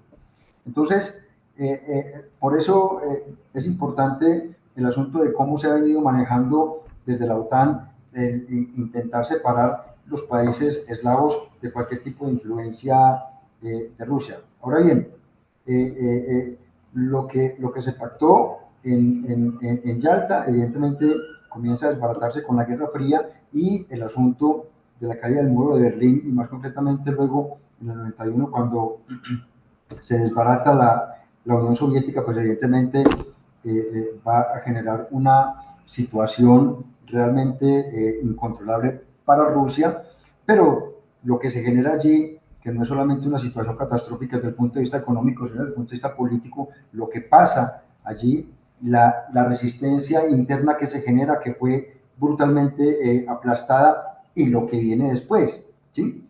El proceso de recuperación económica de Rusia, que en cierta medida yo tampoco creo que Putin tenga alguna relación con la antigua Unión Soviética. Él es un capitalista multimillonario que lo que le interesa, digamos, es el dinero, y además hay una corrupción allí tremenda. Pero tiene un proceso, hace un plan muy interesante de recuperación económica que tiene que ver fundamentalmente con el asfixiamiento económico de aquellos personajes extranjeros que compraron una gran cantidad de empresas en Rusia, y de cómo prácticamente los expulsa para venderle a los mismos rusos. Y obviamente sostener como base fundamental de su economía el gas y el petróleo, creo que ha sido una jugada estratégica de Rusia desde el punto de vista de la economía. A partir del Maidán, evidentemente lo que tenemos es una situación bastante difícil de manejar, porque como bien también lo decía usted, los acuerdos de Minsk no sirvieron para absolutamente nada, cuando la misma Merkel reconocía que eso era para rearmar a Ucrania. Pero hay una situación interesantísima acá, y es cuando se proclaman las repúblicas de Donetsk, a las repúblicas autónomas de Donetsk y Lugansk, y de cómo comienza la provocación por parte del gobierno de Kiev hacia los rusoparlantes, habitantes en su mayoría de estas regiones. Y lo digo, digamos, un poco con conocimiento de causa, porque estuve casado con una rusa residente en Ucrania, concretamente en Zaporozhye, que es una de las regiones que ha sido anexionada por Putin mediante referéndum. Entonces, cuando en el 2022 Donetsk y Donbass piden ayuda a Rusia, hay una cláusula en la Constitución Política de Rusia que dice: si cualquier amigo, socio, pide ayuda militar, inmediatamente se generará un proceso de intervención de Rusia para ayudar a esos amigos o a esos países. Y eso es efectivamente lo que sucede con el asunto de la operación especial, que evidentemente, también usted lo ha dicho muy bien, es, hay que decirlo con palabras claras, es una invasión. Lo que se ha generado acá es una situación supremamente compleja, muy compleja, porque esta no es una guerra de Rusia contra Ucrania, esto hay que decirlo claramente, esto es una guerra de Rusia contra la OTAN, por lo que se había planteado desde muchísimo antes, cuando le prometieron a Mikhail Gorbachev que no se moverían hacia el este ni un solo milímetro, y efectivamente ya están en la frontera, y evidentemente cruzan la línea roja cuando se habla del ingreso de Ucrania a la OTAN. Para finalizar, también lo ha dicho usted, creo que Ucrania va a quedar fraccionada, eso parece que es inevitable. La parte oriental, seguramente de acuerdo con lo que está planteando Sergei Lavrov, el ministro de Relaciones Exteriores de Rusia, el canciller, eso es innegociable, lo mismo que es innegociable el asunto de Crimea, por la importancia estratégica que tiene para el territorio ruso. Pero hay otra situación, y es que históricamente Polonia ha pretendido a tierras del occidente ucraniano, ¿sí? Entonces es muy posible que inclusive los mismos habitantes del occidente de Ucrania puedan pedir anexionarse a territorio polaco en el mediano plazo y lo que queda de Ucrania va a ser un pedacillo allí en el intermedio, digamos, de esas dos partes que quedará, pues obviamente allí quedará Kiev. Es una situación realmente lamentable, compleja, pero creo que la solución, pues evidentemente está en las manos de la posible negociación que se esté dando ahora. La negociación será dolorosa porque tendrán que desprenderse de muchísimas cosas y la idea de la generación en este momento de un mundo multipolar, en pocas palabras, lo que quiero decir es que estamos asistiendo prácticamente a un reordenamiento geopolítico a nivel internacional, después de ese reordenamiento que se da en 1991, del 89 al 91, en muy corto tiempo estamos asistiendo a un nuevo reordenamiento, pasar de un mundo ciertamente unipolar a un mundo multipolar, con unas precariedades, pues digamos, del modelo económico que evidentemente dejan muchísimo, digamos, que desear y sobre lo cual, digamos, hay muchísimo que discutir. En resumidas cuentas, eh, esa situación de transición no será nada fácil para el mundo entero por la postura que tiene en este momento la OTAN, por la postura que tienen los países europeos, pero además por lo que está sucediendo alrededor de todo esto, y me refiero a la situación del Medio Oriente y a los otros conflictos que hay allí también adyacentes. Entonces, no, dejo ahí, muchas gracias y esperamos preguntas de... Muchas gracias, profesor Castaño, muchas gracias. Muchas gracias, profesor Ricardo. Damos entrada pues a las interpretaciones, las respuestas, las expresiones que pueda tener el profesor Francisco. También tenemos pues la posibilidad y la apertura para que la profesora Mariluz, si también encuentra razón o espacio para intervenir, también lo pueda hacer, pero en un primer sentido le daríamos pues el espacio o la entrada al profesor Francisco para que pueda hacer sus respectivas impresiones, dar sus respectivas impresiones, pues a los comentarios del profesor Ricardo. No, lo mío es corto, estoy de acuerdo con los comentarios. Habría una cantidad de temas de mirada más fina que el profesor Castaño insinuaba.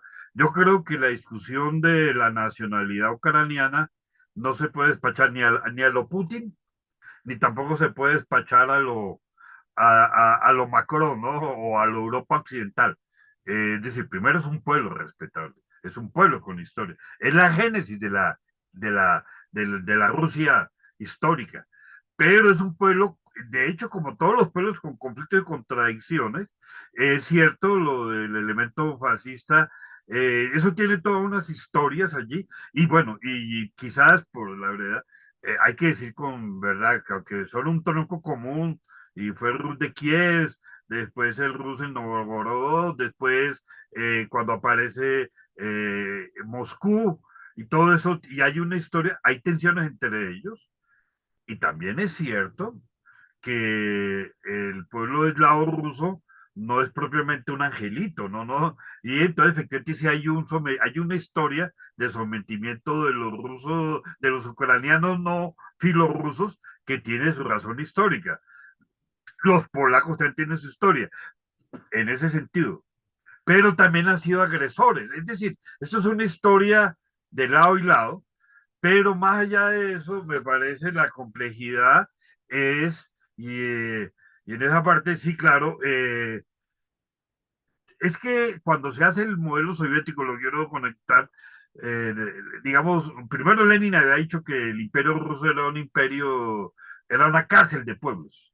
Cuando se hace el modelo soviético, que no deja de tener el hegemonismo ruso, obviamente, porque además 3/3 partes de Rusia están en Asia, eso no fue porque el Espíritu Santo se los dio, sino simplemente que ellos llegaron allá aprovechar unas condiciones biogeográficas singulares, poco pobladas y, bueno, algo parecido, guardar las proporciones, quizás con menos violencia, que hizo Estados Unidos cuando avanzó de la costa occidental, de la costa oriental a la costa occidental de Norteamérica. Ahí habría una tela para cortar que sería muy interesante mirar eso. Yo quisiera insistir un poco cuál sería la salida, ¿no? Yo creo que se llega a una negociación dolorosa para Ucrania, porque efectivamente hay un principio de realismo político. En la mesa de negociaciones es difícil ganar más de lo que se ha ganado en el campo de batalla. Y en este momento el campo de batalla ha favorecido a Rusia a un costo enorme de pérdida. Esta ha sido una guerra particularmente sangrienta. Lástima que no hay tiempo para hablar un poco de las innovaciones tecnológicas, porque esta es una guerra que combina guerra de posiciones con movimientos, vuelve a aparecer las trincheras, pero no son las trincheras del 1914, de la Primera Guerra Mundial, tampoco es la Blitzkrieg de Guderian, el general de Hitler, el de los tanques de la guerra relámpago, es una mezcla y donde aparece cuerpos móviles, no hay grandes concentraciones de tropa, pero sí hay, y eso, el uso de los drones y los dispositivos electrónicos. Además, es una guerra de la que prácticamente el mismo dron, antes de destruir el tanque o destruir o matar a un campamento o una trinchera, el mismo dron está filmando. Es decir, esta es una guerra transmitida en vivo y en directo para la humanidad por primera vez. Eso tendría una cosa. Pero más allá de esos elementos técnicos y todo, yo creo que lo que se impone es una negociación, desde luego. Creo que Rusia tiene que dar garantías a los pueblos, desde luego, del Báltico, obviamente, tiene que dar garantía, pero las garantías que tiene que dar el pueblo ruso son el doble sentido, en la medida que a Rusia tal se le dé una garantía, es lo que se llama una seguridad cruzada, que hubiera sido facilísimo hacer, hubiera sido facilísimo hacer en el 1992, 93, facilísimo hacer, se perdió esa oportunidad. Entonces estamos en eso. Pero yo insisto que es que lo que se está jugando, finalmente, y termino con eso, esto en el fondo es una guerra un poco, no de mentirillas, porque muy sangrienta, pero es una guerra de distracción si verdaderamente la confrontación está ya, es en la relación entre Occidente y Oriente, con la circunstancia particular de que China es particularmente cautelosa, ¿no? Y China va muy tranquilo, no va apuntada sin dedal, pero no pierde el sentido de las proporciones, sabe lo que está en juego, pero China no tiene una posición agresiva, ni la va a tener en mucho tiempo, y le queda bastante cómodo tenerla, salvo que le toquen un punto sensible, Taiwán. Pero bueno, dejemos para más comentarios. Perfecto, no, muchas gracias, profesor Francisco. También agradecerle al profesor Ricardo. Yo no sé si el profesor Ricardo tenga alguna otra intervención que hacer en este momento. También queremos darle la entrada a la profesora Mariluz para que pueda acompañarnos con alguna de sus preguntas o intervenciones. Les agradecemos pues a los dos panelistas. No sé, la profesora Mariluz quisiera intervenir. Bueno, sí, gracias. Como cediendo respecto de estos discursos nuevos o aparentemente nuevos que ya no son tan nuevos. Yo estuve, como te dije, en algún momento entrando a ver a leer el libro este del desorden mundial de Luis Alberto Moniz Bandeira. Se llama El desorden mundial, cómo la vocación imperial de Estados Unidos lleva al mundo a una crisis permanente. Él hace un recuento acerca de las condiciones previas de la guerra ruso-ucraniana. Alcanzó a hacerlo, pero este señor murió. El prologuista, que es un señor Rapoport, hace esa reseña, pero además yo quisiera, digamos, en un momento dado, este señor entra un poco en toda la discusión que tiene que ver con la idea de globalización y la idea de la globalización que ha sido tan mentada, digamos, por varios sociólogos, ¿no? De la década de los 90 y un poquito más para acá. Se me ocurre que hay una serie de dudas al respecto y es cómo ves tú a la luz de tu posición geoestratégica realista, cómo ves este asunto de la globalización que según Rapoport se expresaba en el consenso de Washington y que ya ha quedado atrás con la crisis del 2008 y que dio lugar a la reaparición de viejos nacionalismos, pujas geopolíticas, bueno, en fin, procesos que de alguna manera eh, fueron explicados a partir de esta idea de la globalización. La pregunta es, ¿cómo entiendes tú esto si ya ves que en efecto la globalización se ha resquebrajado y si asistimos a la resurrección de estos viejos nacionalismos y en el sentido anterior, el Estado-Nación que había sido tan menoscabado por esta ideología, que también es una ideología de la globalización, y por una serie de teóricos de la globalización, eh, eh, digamos, cómo queda, ¿no? A partir de ahí y a partir de digamos, de este modelo también neoliberal que terminó por menoscabar al Estado-Nación. Y por último, a través de esta nueva idea que ha empezado a surgir del libertarismo. Entonces, como qué papel hay allí, ¿cómo ves tú el problema del Estado-Nación? ¿Cómo ves tú todo este asunto de la globalización a partir de las teorías o de la teoría realista geoestratégica, digamos? Sí, aclarando una cosa, que la teoría del realismo, pues incluso yo diría que, incluso no merecería el nombre de teoría, es una técnica de verdad, una técnica de análisis, eso no debe tener tampoco más estatuto teórico, la verdad. Ahora, en política siempre hay una discusión entre los elementos, digamos, objetivos y los elementos objetivos, y hay desde luego una discusión sobre las cosmovisiones. Y las cosmovisiones tienen que ver con creencias, con posturas ideológicas y, por supuesto, con sentidos éticos, incluso con una comprensión de la humanidad. Eso no es que sea extraño el realismo, porque el realismo no es simplemente la guerra de todos contra todos, sino es reconocer lo que hay. Yo personalmente reconozco lo que hay, pero no quiero que eso siga siendo así, solo que el cambio de una situación de estado naturaleza, a propósito de lo que conversé al comienzo de Hobbes, de todos contra todos, de verdad lleve a la construcción de un poder planetario. Pero un poder planetario que ese sí de verdad sería un poder global, pero que tiene que ser un poder planetario, y voy a emplear una metáfora contractualista. Es decir, yo digo, en el único punto donde el contractualismo tiene razón de ser es en la esfera internacional, no en lo demás. En la ciencia política hay que desterrar el contractualismo liberal, eh, sea Hobbes, Locke, Rousseau, Rawls o cualquiera.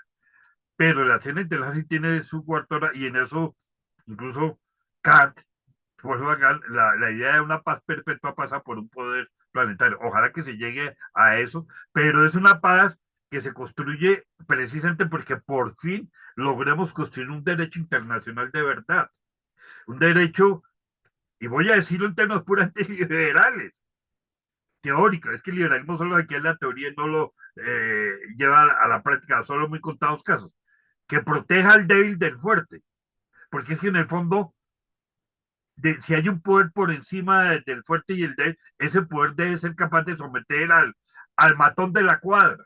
Pero cuando no tenemos un poder internacional, estamos en manos de los matones de la cuadra.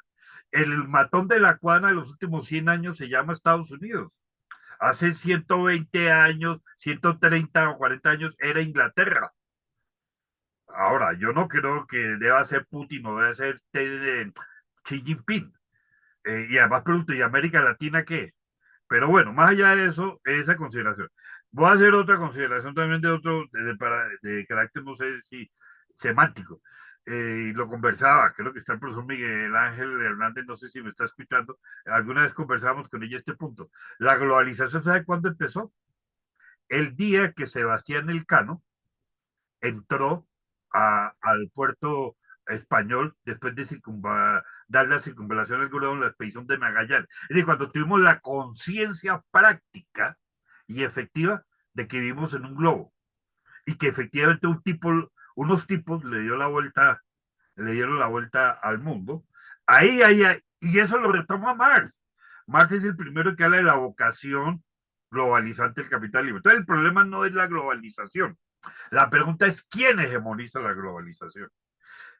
Es un pool de potencias, digamos, del modelo capitalista, en la de toda la aspiración neoliberal, en la tesis de Fukuyama, o es una globalización que se construye teniendo en cuenta los intereses no solo de las culturas nacionales, incluso las identidades locales, como en algún momento por allá hablaba Manuel Castel, la relación entre lo global y lo local, y que pase seguramente por un entendimiento entre bloques regionales, pero por supuesto tiene que haber un modelo económico, si no único, al menos de interrelaciones y desde luego de refrendamiento perdón, de frenar, de parar las posiciones hegemonistas y de revanchistas.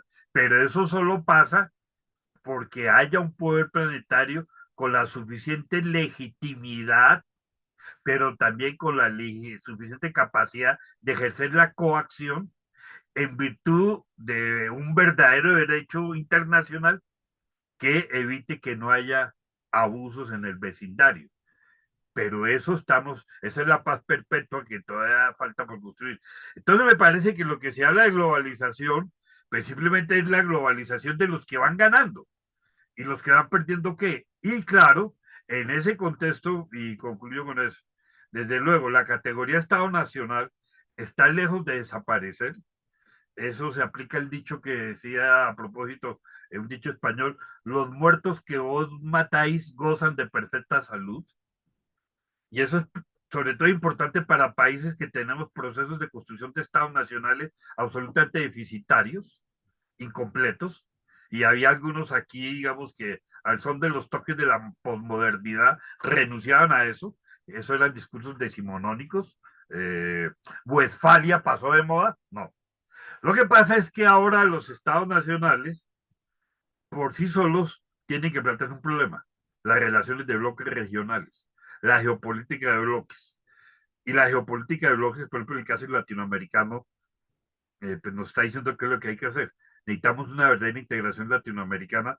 Es decir, yo no digo que América Latina llegue a ser un oso, vuelvo a la metáfora, pero sí por lo menos un buen puerco espín para que la piensen dos veces, tres veces, que se quieran meter con nosotros. Pero para eso necesitamos una mirada distinta en la academia y en los operadores políticos. No podemos seguir en manos de los cipayos de siempre o los cocteleros de siempre. Aquí hay gente que tiene interiorizada que el destino de América, de Latinoamérica, es estar a la cola de Estados Unidos. Y yo creo que con Estados Unidos necesariamente tenemos que tener algún entendimiento, necesariamente tenemos que tener alguna relación, pero desde posiciones de soberanía, de dignidad. Entonces ahí vuelvo, yo, por ejemplo, realista, yo no he hecho por la borda grandes proyectos éticos de la dignidad, incluso sentido humanista universal, lo podemos discutir, pero lo discutimos no sobre el verso y sobre la elección, sino sobre hechos concretos. Y claro, hay cosas, no todo ha sido guerra, desde luego, no todo es sangre, pero lo fundamental, el solo hecho que las grandes potencias se brinquen el derecho internacional, permite simplemente sacarnos conclusiones. Eso todavía no es un derecho internacional. Y necesitamos que un derecho internacional. Esa es mi posición sobre ese punto, Mariluz. Profesor Francisco, muchas Vale, gracias. muchas gracias. Muchas gracias, profesora Mariluz. Queremos darle entrada pues a las preguntas también de los asistentes. No tenemos en este momento digitadas preguntas en el chat, pero sabemos que de pronto tenemos asistentes que quieren hacer preguntas directas, por lo cual les preguntaríamos si pueden alzar la mano dentro de las reacciones del Zoom para que puedan decirnos quién quiere hacer una pregunta de manera directa a nuestros panelistas. Tenemos a Luisa Fernanda Jaramillo.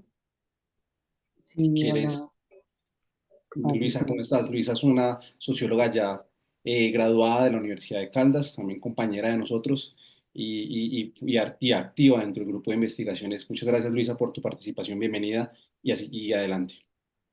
Muchas gracias, John. Gracias a la profesora Mariluz por la organización del espacio.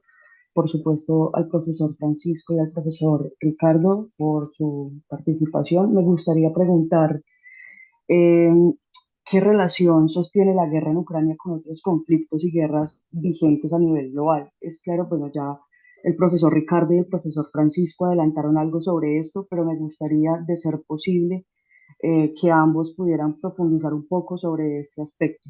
Mi pregunta, muchas gracias. No sé si dejamos que haya dos o tres preguntas y Perfecto, sí, listo. para Listo. darle más dinamismo. Perfecto, profesor, listo. Entonces, tenemos otra pregunta adicional. Yo quisiera un poco como continuar, en continuación como a la pregunta que hace Luisa. Yo quería preguntarles a los dos como panelistas, esto es un poco en el contexto de lo que estábamos viviendo ahora mismo, lo que se distingue como el rearme europeo, que es una inversión de 2 o a 5 puntos del PIB en cada nación en inversión a rearme militar, que es una estrategia dirigida por Francia y Alemania y es de la misma Comisión Europea. Entendemos que hay unos nombres ahí que son importantes, el de Ursula von der Leyen y el de Mark Rutte, que es el secretario de la OTAN. Es importante también, nos gustaría también ver cuál sería su respuesta, su mirada frente a si este rearme también supone no solo un frente al poderío ruso, sino también al poderío que se está conformando pues desde Estados Unidos. Sabemos que Estados Unidos está desmarcando un poco sincrónicamente de la posición de la OTAN. Hemos incluso encontrado pues, comentarios del mismo Trump acerca de preguntarse cuál es la necesidad de Estados Unidos dentro de la OTAN, pero quisiéramos saber si este rearme tiene que ver con una posición o una forma de hacerle frente a estos dos poderíos o tres poderíos que se están formando desde Estados Unidos, Rusia y China. Entonces, esta sería como mi pregunta para los dos. Les agradecería mucho también al profesor Ricardo. ¿Habría otras más? ¿De pronto unas dos más? O... No sé si la profesora Mariluz tenga otra pregunta, pues porque tenemos varias, pero no, si quieren como por rondas, por No, tandas. démosle paso al público y Sí, que sí. tengan esa opción. Permítanme un momento.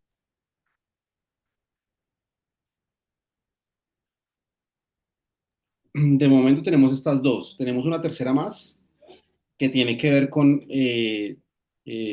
pues básicamente, si en el proceso de reordenamiento multipolar dirigido por Estados Unidos, China y Rusia, que es un reordenamiento que se está dando en este momento, Donald Trump llegaría a patear pues el tablero, como se dice clásicamente. Entonces es como otra de las preguntas que se están planteándole pues a los panelistas.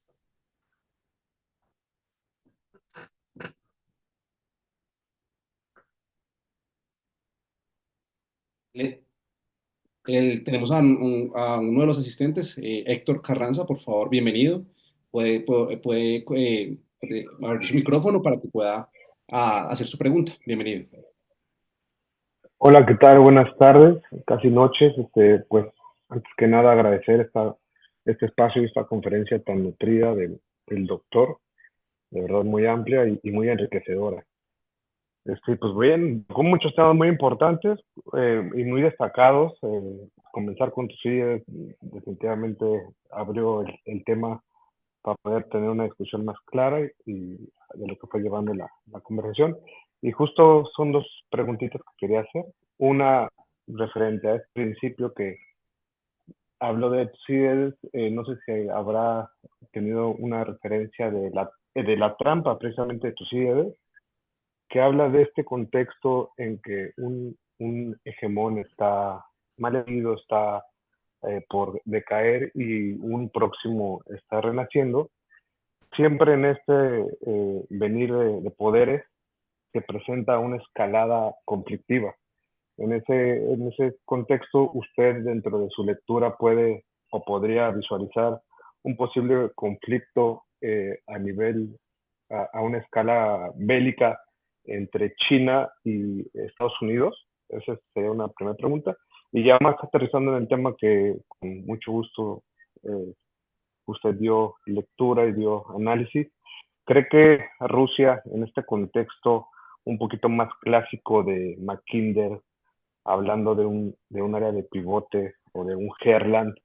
¿Cree usted que esté pensando más en ello, hablando de esta, llamémosle o mal llamada invasión a Ucrania, en este contexto más clásico de Mackinder?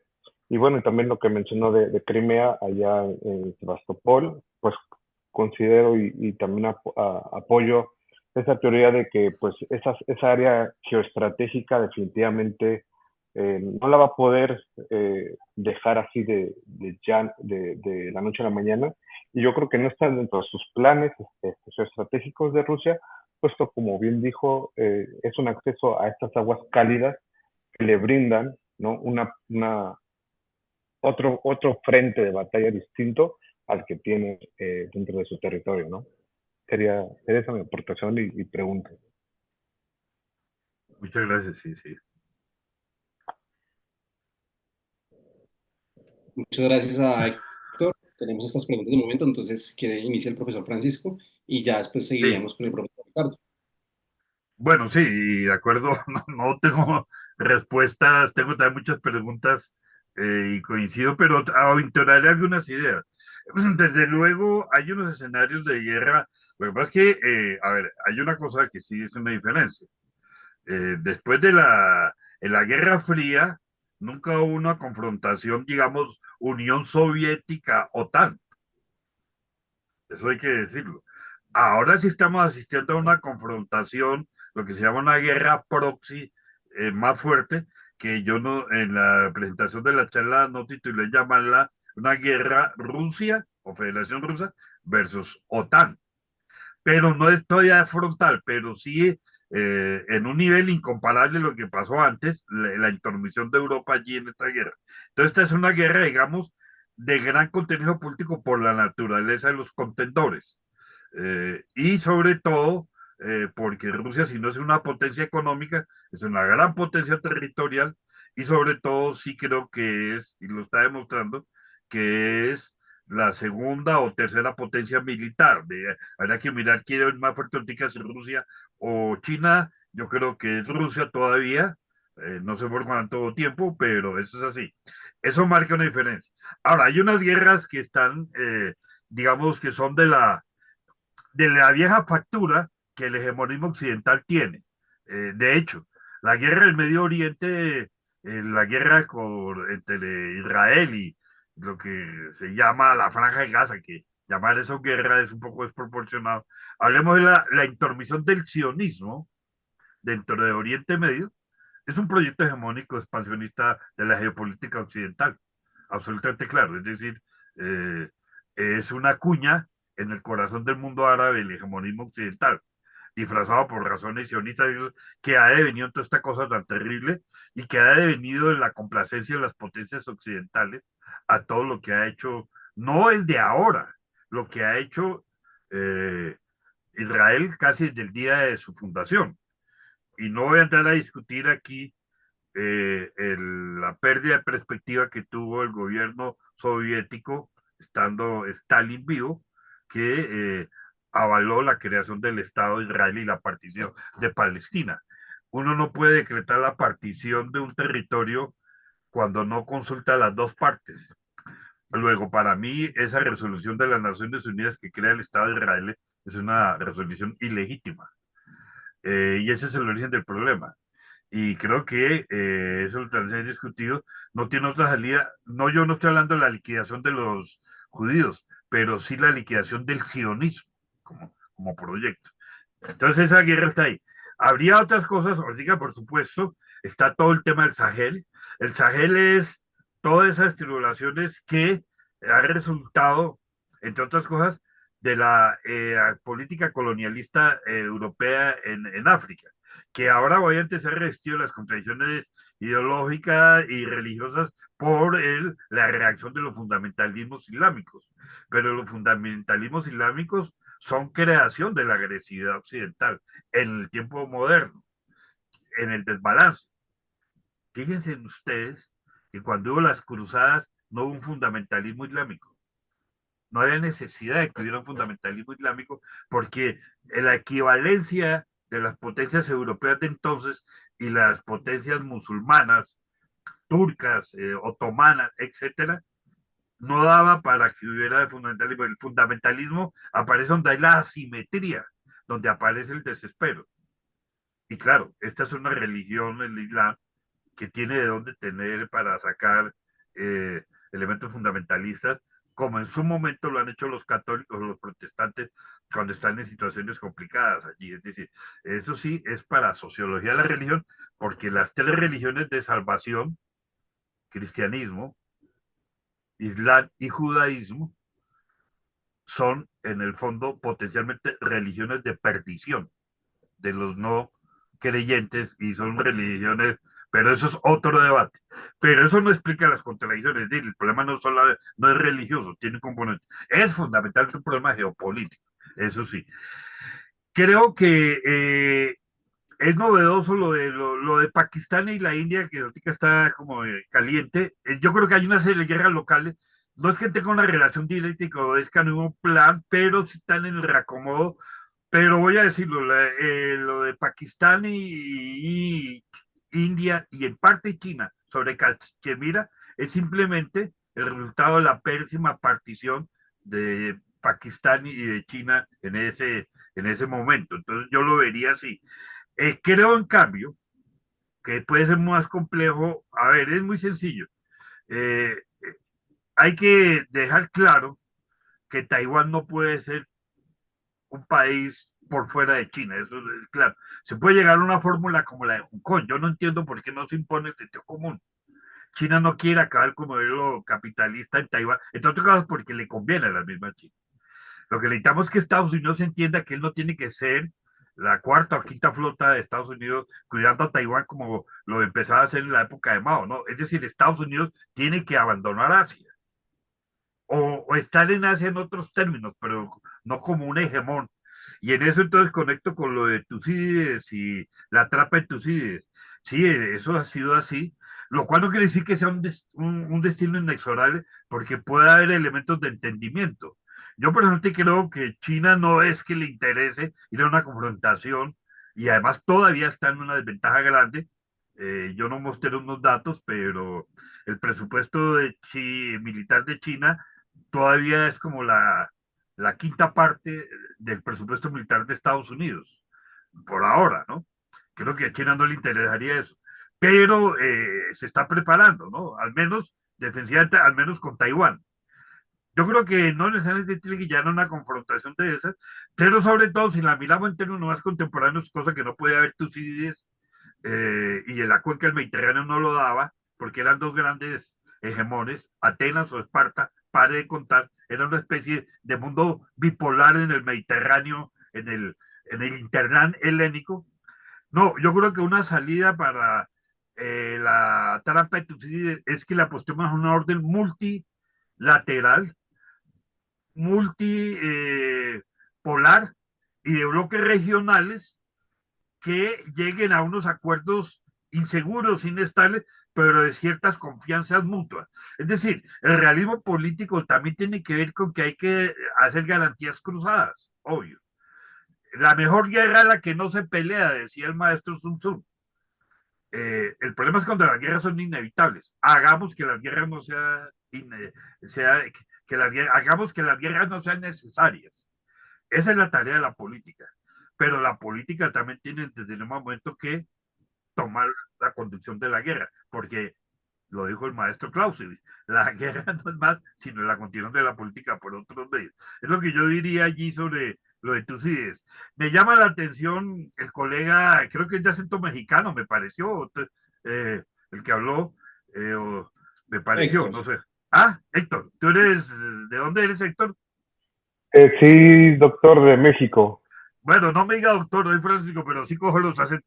Mira, Halford Mackinder, que tú señalas bien, que tiene la teoría de el corazón del Heartland, el corazón del mundo, la zona pivote y la isla del mundo, me parece, y yo lo comentaba incluso antes de que estallara la guerra de Ucrania, uno supondría que con el uso de, digamos, Estados Unidos es una negación de la tesis de Halford Mackinder. Ha sido un hegemón en 100 años y no ha controlado el corazón del mundo y no ha controlado la zona pivote del mundo. La zona pivote del corazón del mundo está en Euroasia, como lo dijo Mackinder. Pero entonces uno le diría, no, la tecnología y todo eso, mire Estados Unidos la negación de esa tesis, y mire cómo ha sido el mundo. Sin embargo, hay algo que me pone a pensar en una cosa. Hay una constante. Más que el tema del corazón del mundo y la zona pivote, que de luego el país mejor ubicado es Rusia, con la relación con Alemania. Por eso yo señalaba eso que de Bismarck y que de Haushofer estaba planteado que hubiera lo que un poco en términos de Willy Brandt se llama las Ostpolitik, o sea, la política hacia el oeste, Ostpolitik, realismo político, ese entendimiento entre la Europa occidental y la Europa oriental, que pasos con Asia, sigue siendo muy atractivo, pero sobre todo porque el potencial de recursos de la Federación Rusa es inmenso en toda la zona detrás de los Urales, y China, Irán y si entra la India, tendrían más que el corazón del mundo Harlan, tendrían algo así como el corazón del mundo de un atleta por la posibilidad de juntar territorios y recursos. Y quiero señalarles con una cosa climática que no hemos caído en cuenta, porque a esto hay que meterle el cambio climático.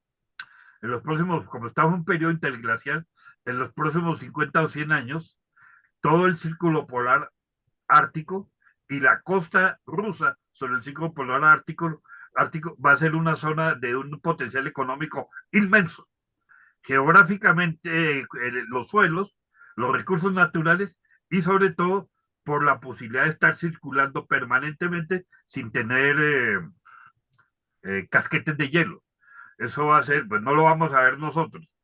Eso le da sentido un poco a Mackinder.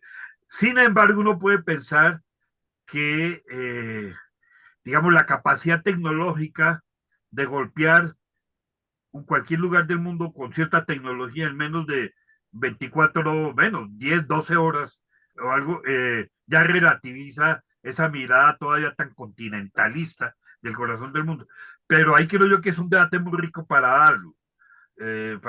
Y la pregunta que tenemos que hacer, pues América en la concepción de Mackinder es una isla aislada, desde Alaska hasta la Patagonia, no somos la isla del mundo. Para los que no saben la tesis de Mackinder, la isla del mundo es la unión de Asia, Europa y África, es la gran isla del mundo. Y el corazón, el Heartland, está digamos, entre la zona de Alemania, en parte también Irán, Turquía y Rusia, es el corazón del mundo, que digamos la parte más continental del planeta, más mediterránea en el sentido exacto geográfico. Nosotros éramos una isla periférica, pero Estados Unidos ha sido un mentiza hasta ahora. Pero hay una cosa también que nosotros tenemos que pensar, que nosotros somos la mitad de esa isla periférica y que también tenemos cierto potencial, recursos naturales, aunque tenemos una cosa complicadísima. Tenemos la selva amazónica y la selva amazónica es el ecosistema más frágil del planeta. Y entonces eso es nuestra salvación, pero puede ser nuestra perdición si no lo manejamos bien. Pero el ecosistema amazónico no lo podemos poblar y no lo podemos ocupar con la lógica, digamos, que ha imperado en el desarrollo capitalista. Pero ese es nuestro problema, cómo manejamos eso.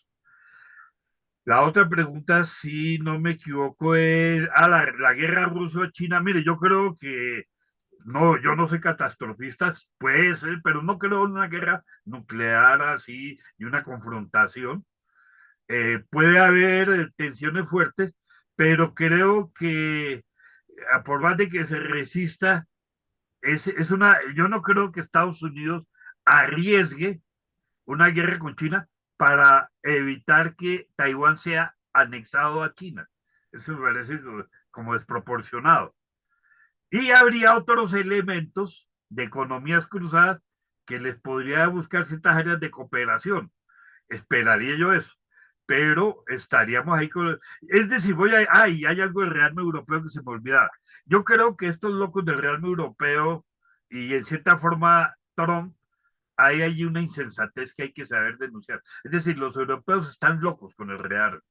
Primero porque no tienen de dónde. Y además porque, o sí tienen, porque tampoco son un pita de la pared, pero ese rearme en el fondo pasa por fortalecer la tecnología y la industria militar de Estados Unidos. Es curioso. Y en el fondo es lo que siempre pedía Trump, Europa, métale más plata a la OTAN. Pero creer que la OTAN tiene que seguir existiendo y que en verdad hay una amenaza rusa, me parece que es de demente. Y esa gente que hace esas comparaciones con Hitler y Putin están locos. Además, porque creo que no se tiene una lectura correcta del nazismo. Claro, el nazismo es todo lo agresivo que se quiera, pero el nazismo es la creación del hegemonismo británico-francés en el mundo.